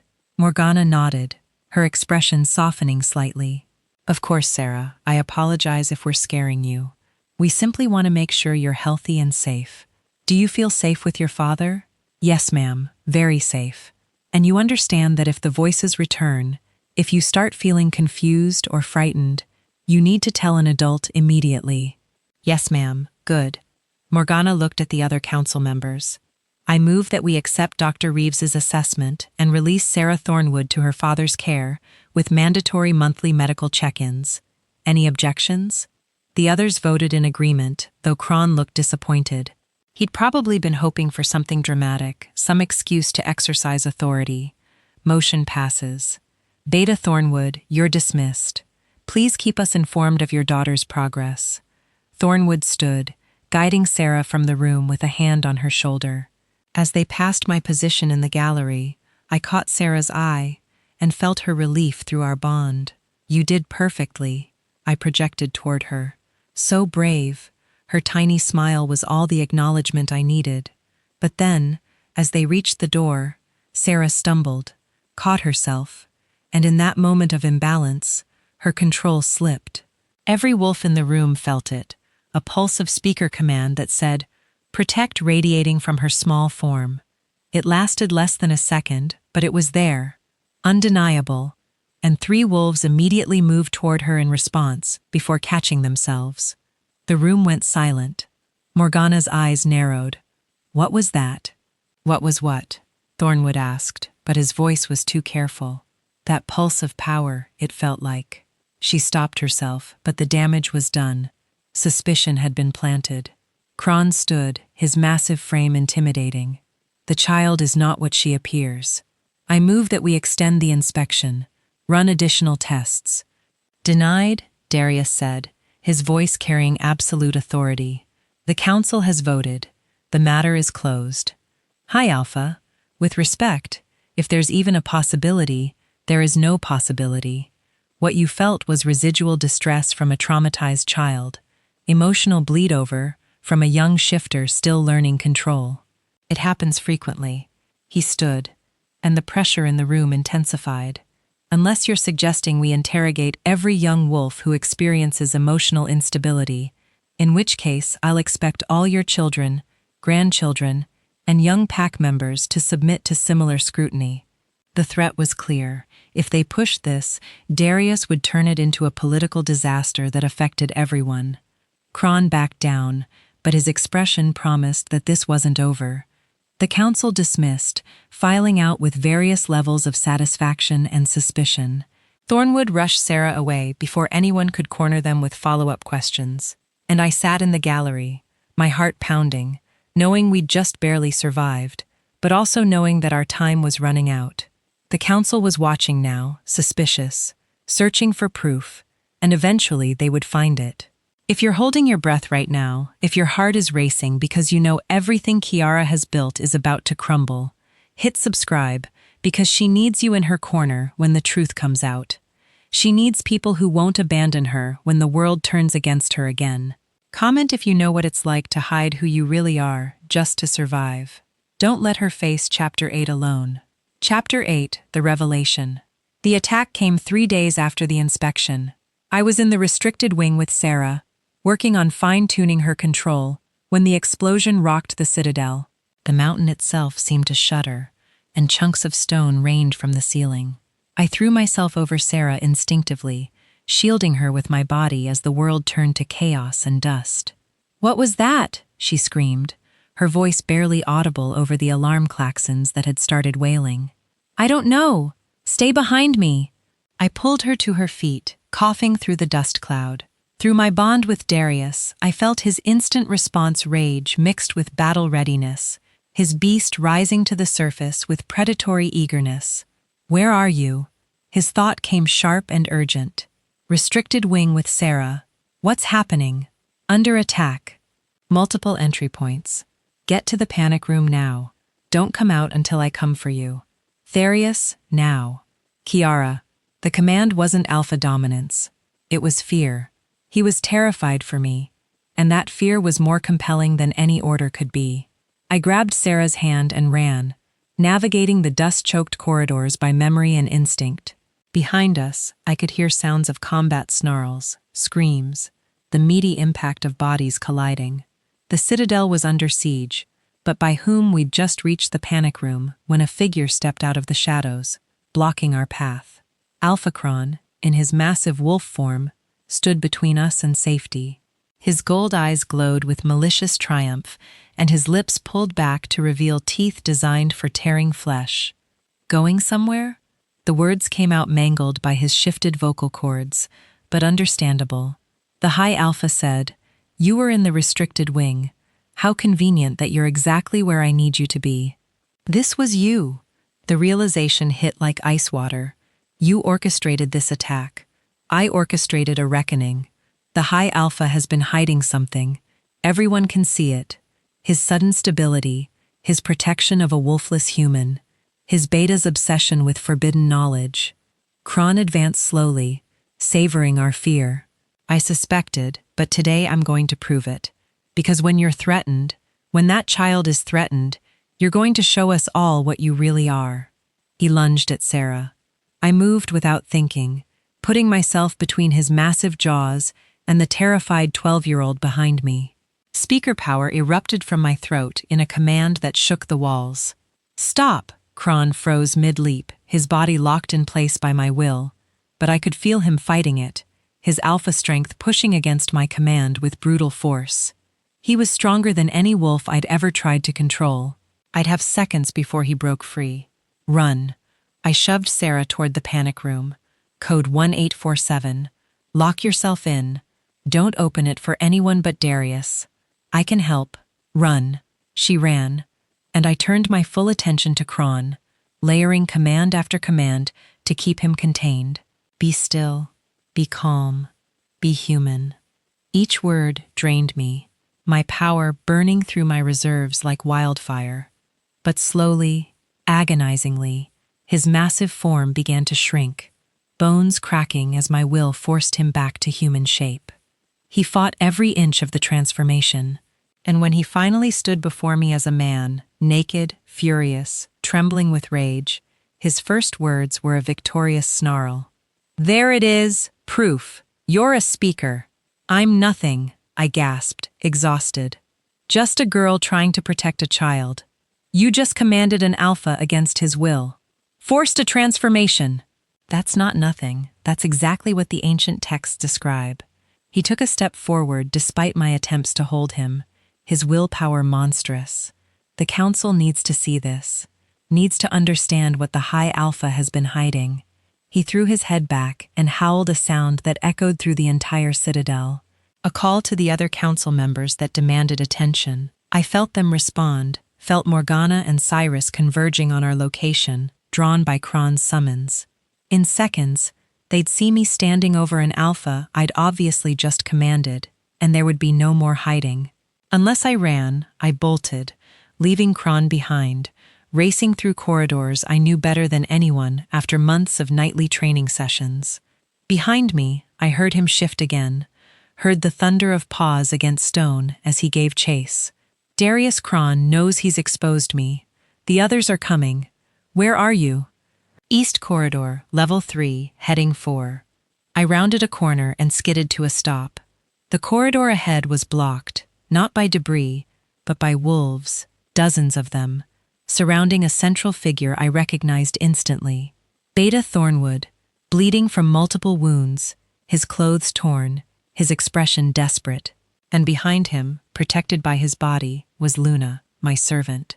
The young Omega, who'd brought me breakfast every morning for 6 months, who'd helped me prepare for the council meeting, who'd become something like a friend despite the barriers between us.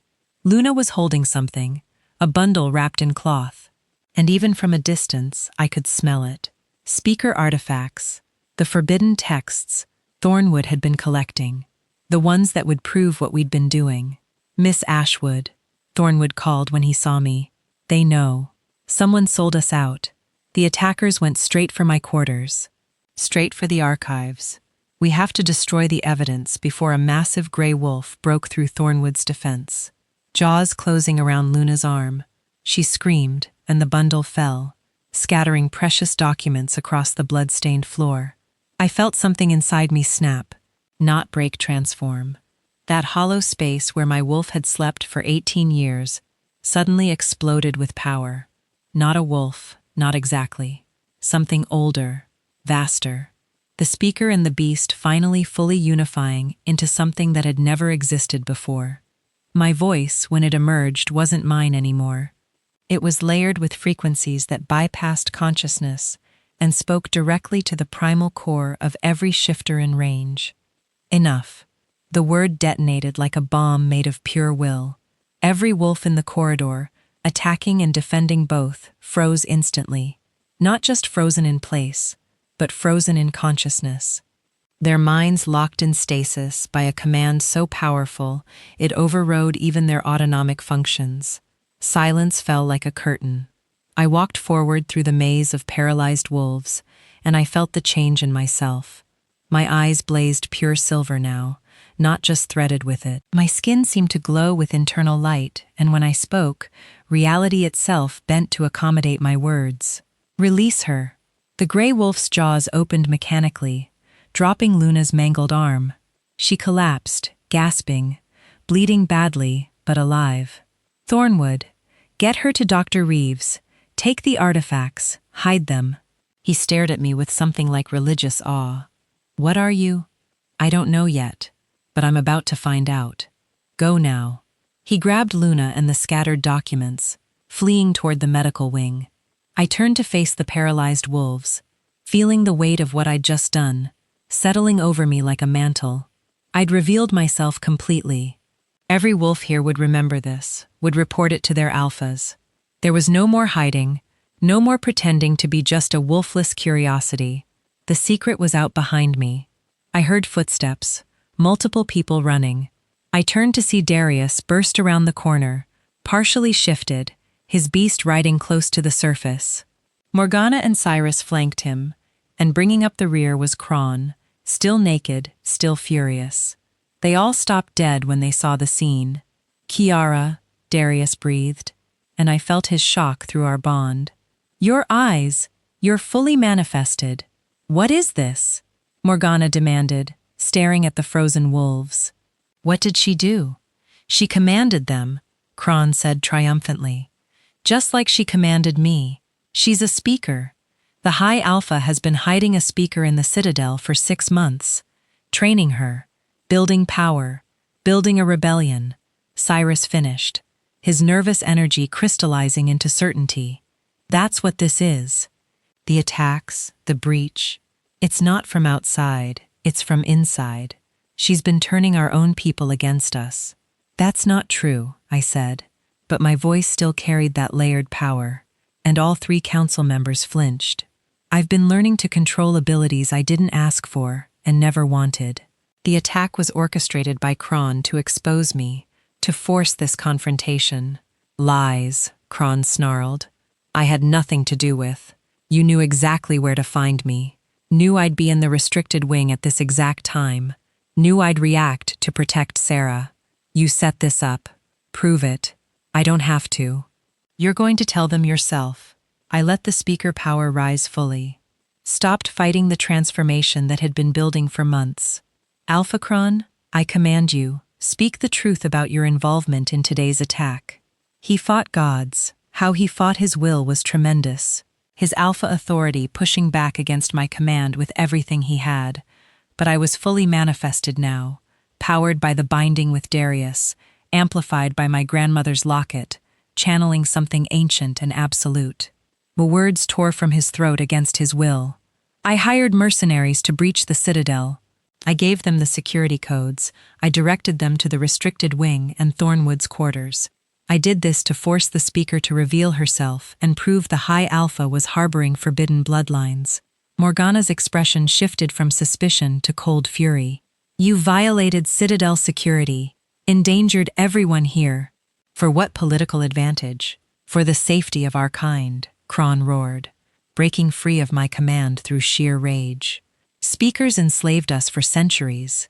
They controlled our minds, made us puppets, stripped away our free will. The High Alpha should have killed her the moment he discovered what she was. Instead, he bound himself to her, made himself vulnerable to having an ally instead of an enemy. Darius interrupted, his voice carrying deadly calm. Yes, Kron. I discovered Kiara was a speaker, and rather than executing an 18-year-old girl for the crime of her genetics, I chose to see what she could become with training and support.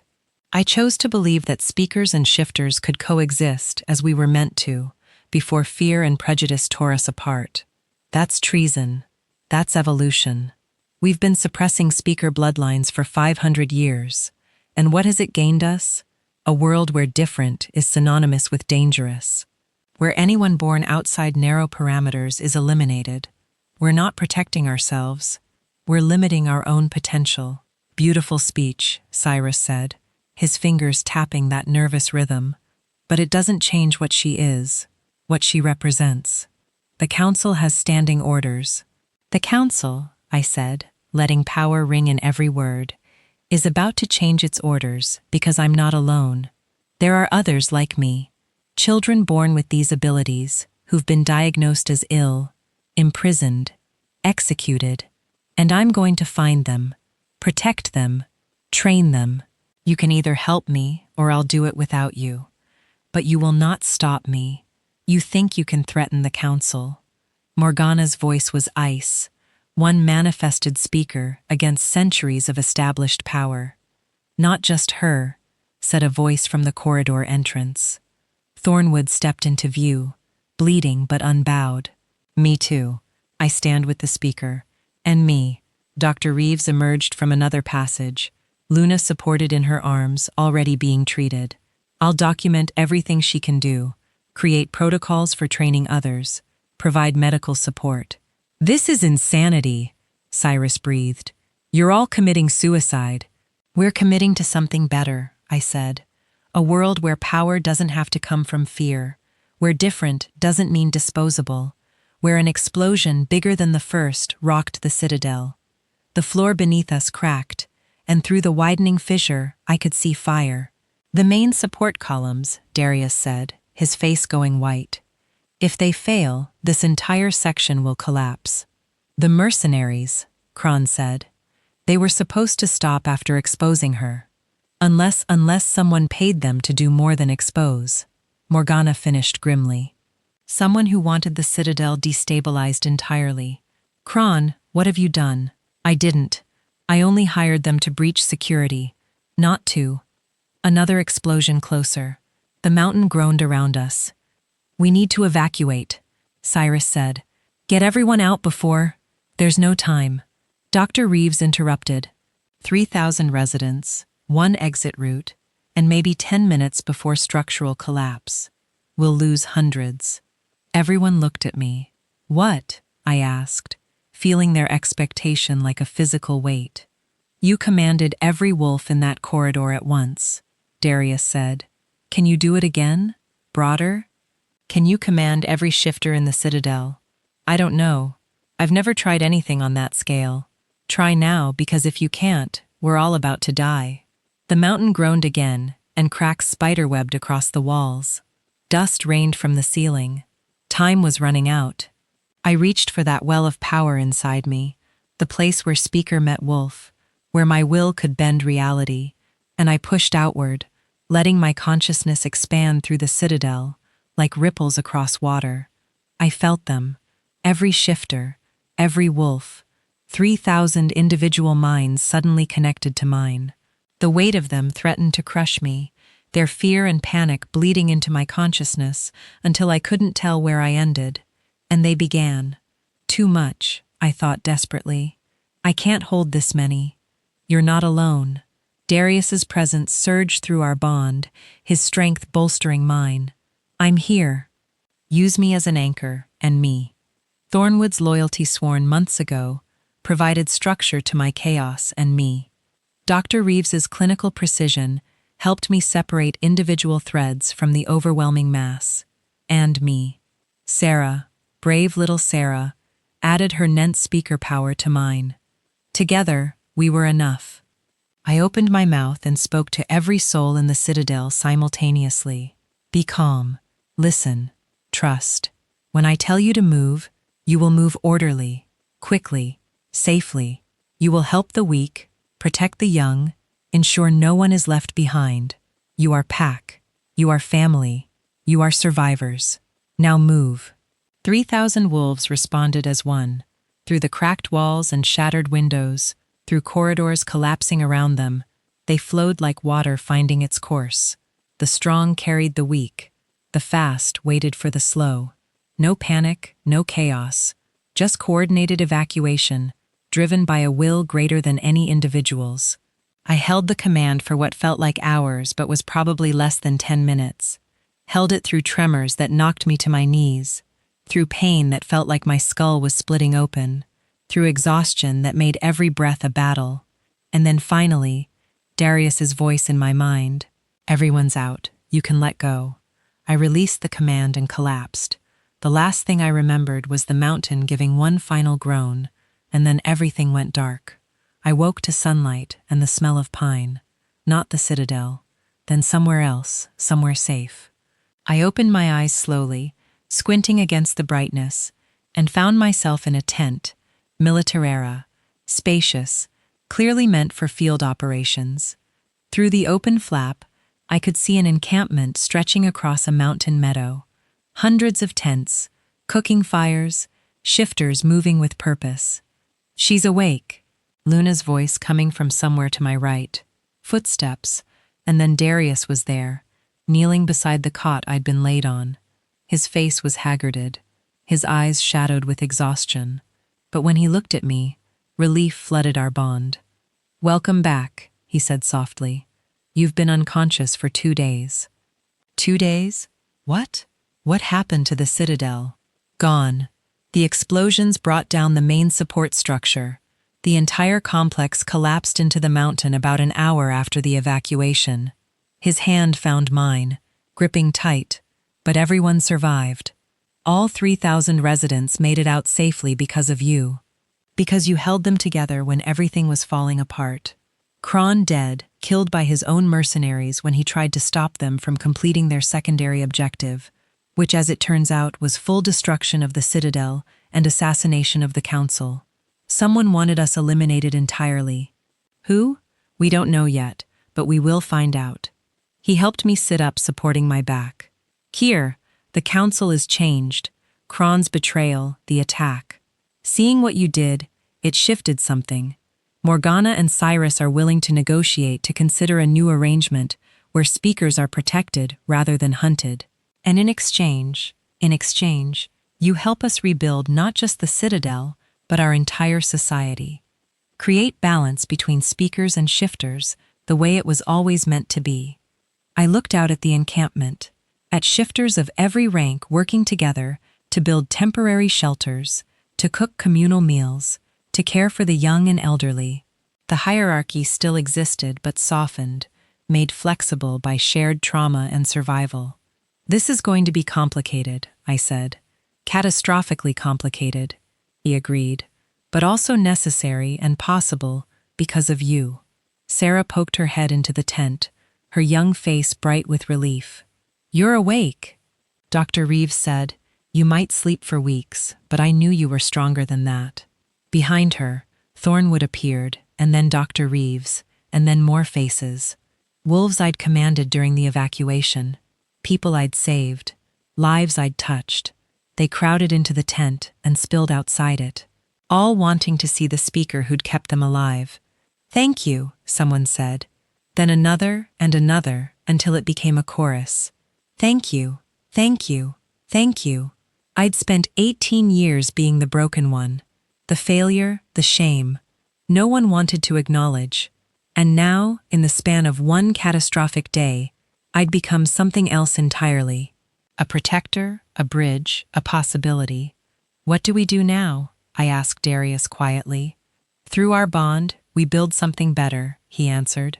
Together, I took his hand, feeling the solid certainty of our connection, and looked out at the faces gathered around us. Speaker and shifter, Omega and Alpha, all waiting to see what would come next.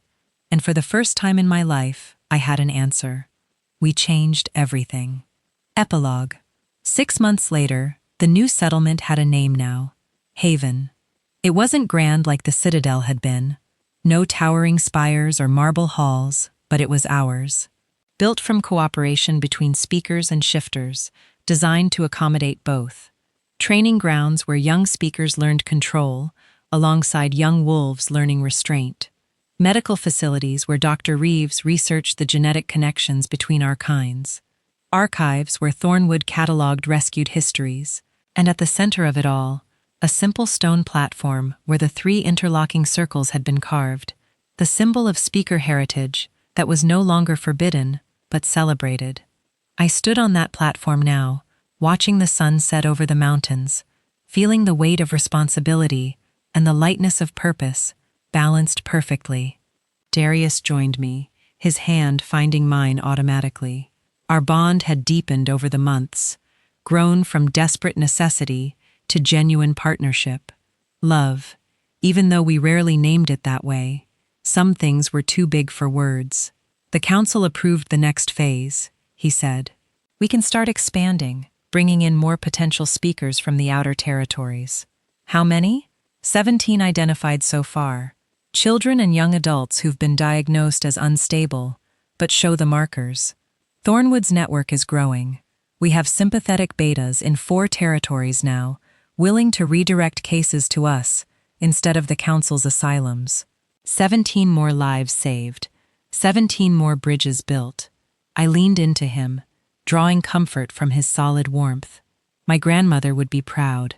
This is what she saw, what she prepared me for. Not just surviving, but thriving, creating space for people like us to exist without apology. She'd be proud of more than that. She'd be proud of you, not just for what you've accomplished, but for who you've become. Strong, certain, free. The word resonated in my chest. I'd spent 18 years trapped by what I wasn't, and 6 months discovering what I could be. The Wolfless girl had become the woman who spoke to beasts, who commanded respect without demanding submission, who proved that different could mean powerful instead of broken. Behind us, a howl rose from the training grounds. Sarah, now 13, successfully commanding a practice formation without overwhelming the participants. Her control had grown enormously, her power channeled into purpose rather than chaos. Soon she'd be teaching others, passing forward what I'd taught her, creating a legacy that would outlast us all. Your wolf is closer, Darius observed. I can feel her stirring when you use your speaker abilities. Now, he was right. The dormant shifter bloodline in me was waking, responding to constant use of my power, growing stronger daily. Soon, maybe weeks, maybe months, I'd shift for the first time. Not at 18 when tradition demanded, but when I was ready, when both halves of me were aligned and willing. What do you think I'll be? I asked. Wolf, direwolf. Something else entirely. Something magnificent, he said with certainty. Something that's never existed before. Because you're forging a path no one else has walked. The sun touched the horizon, painting the sky in shades of fire and gold. Across Haven, lights began to appear. Cook fires, lanterns, the glow of community settling in for evening. I thought about the journey that had brought me here, from worthless to invaluable, from broken to whole, from alone to surrounded by family chosen rather than born into. Thank you, I said to Darius, for seeing what I could become before I could see it myself. Thank you, he countered, for showing me that monsters can be redeemed, that curses can be blessings in disguise, that the space between human and beast isn't a prison, it's a home. We stood together as darkness fell, 2 halves of one impossible whole, and watched Haven transform from settlement to sanctuary. The world was changing. We were changing it. And somewhere in the territories beyond, more speakers were waiting to be found. More wolves were waiting to learn that different didn't mean dangerous. More stories were waiting to be told. But for now, in this moment, there was only peace, only purpose, only the certainty that we'd found what we were looking for, belonging.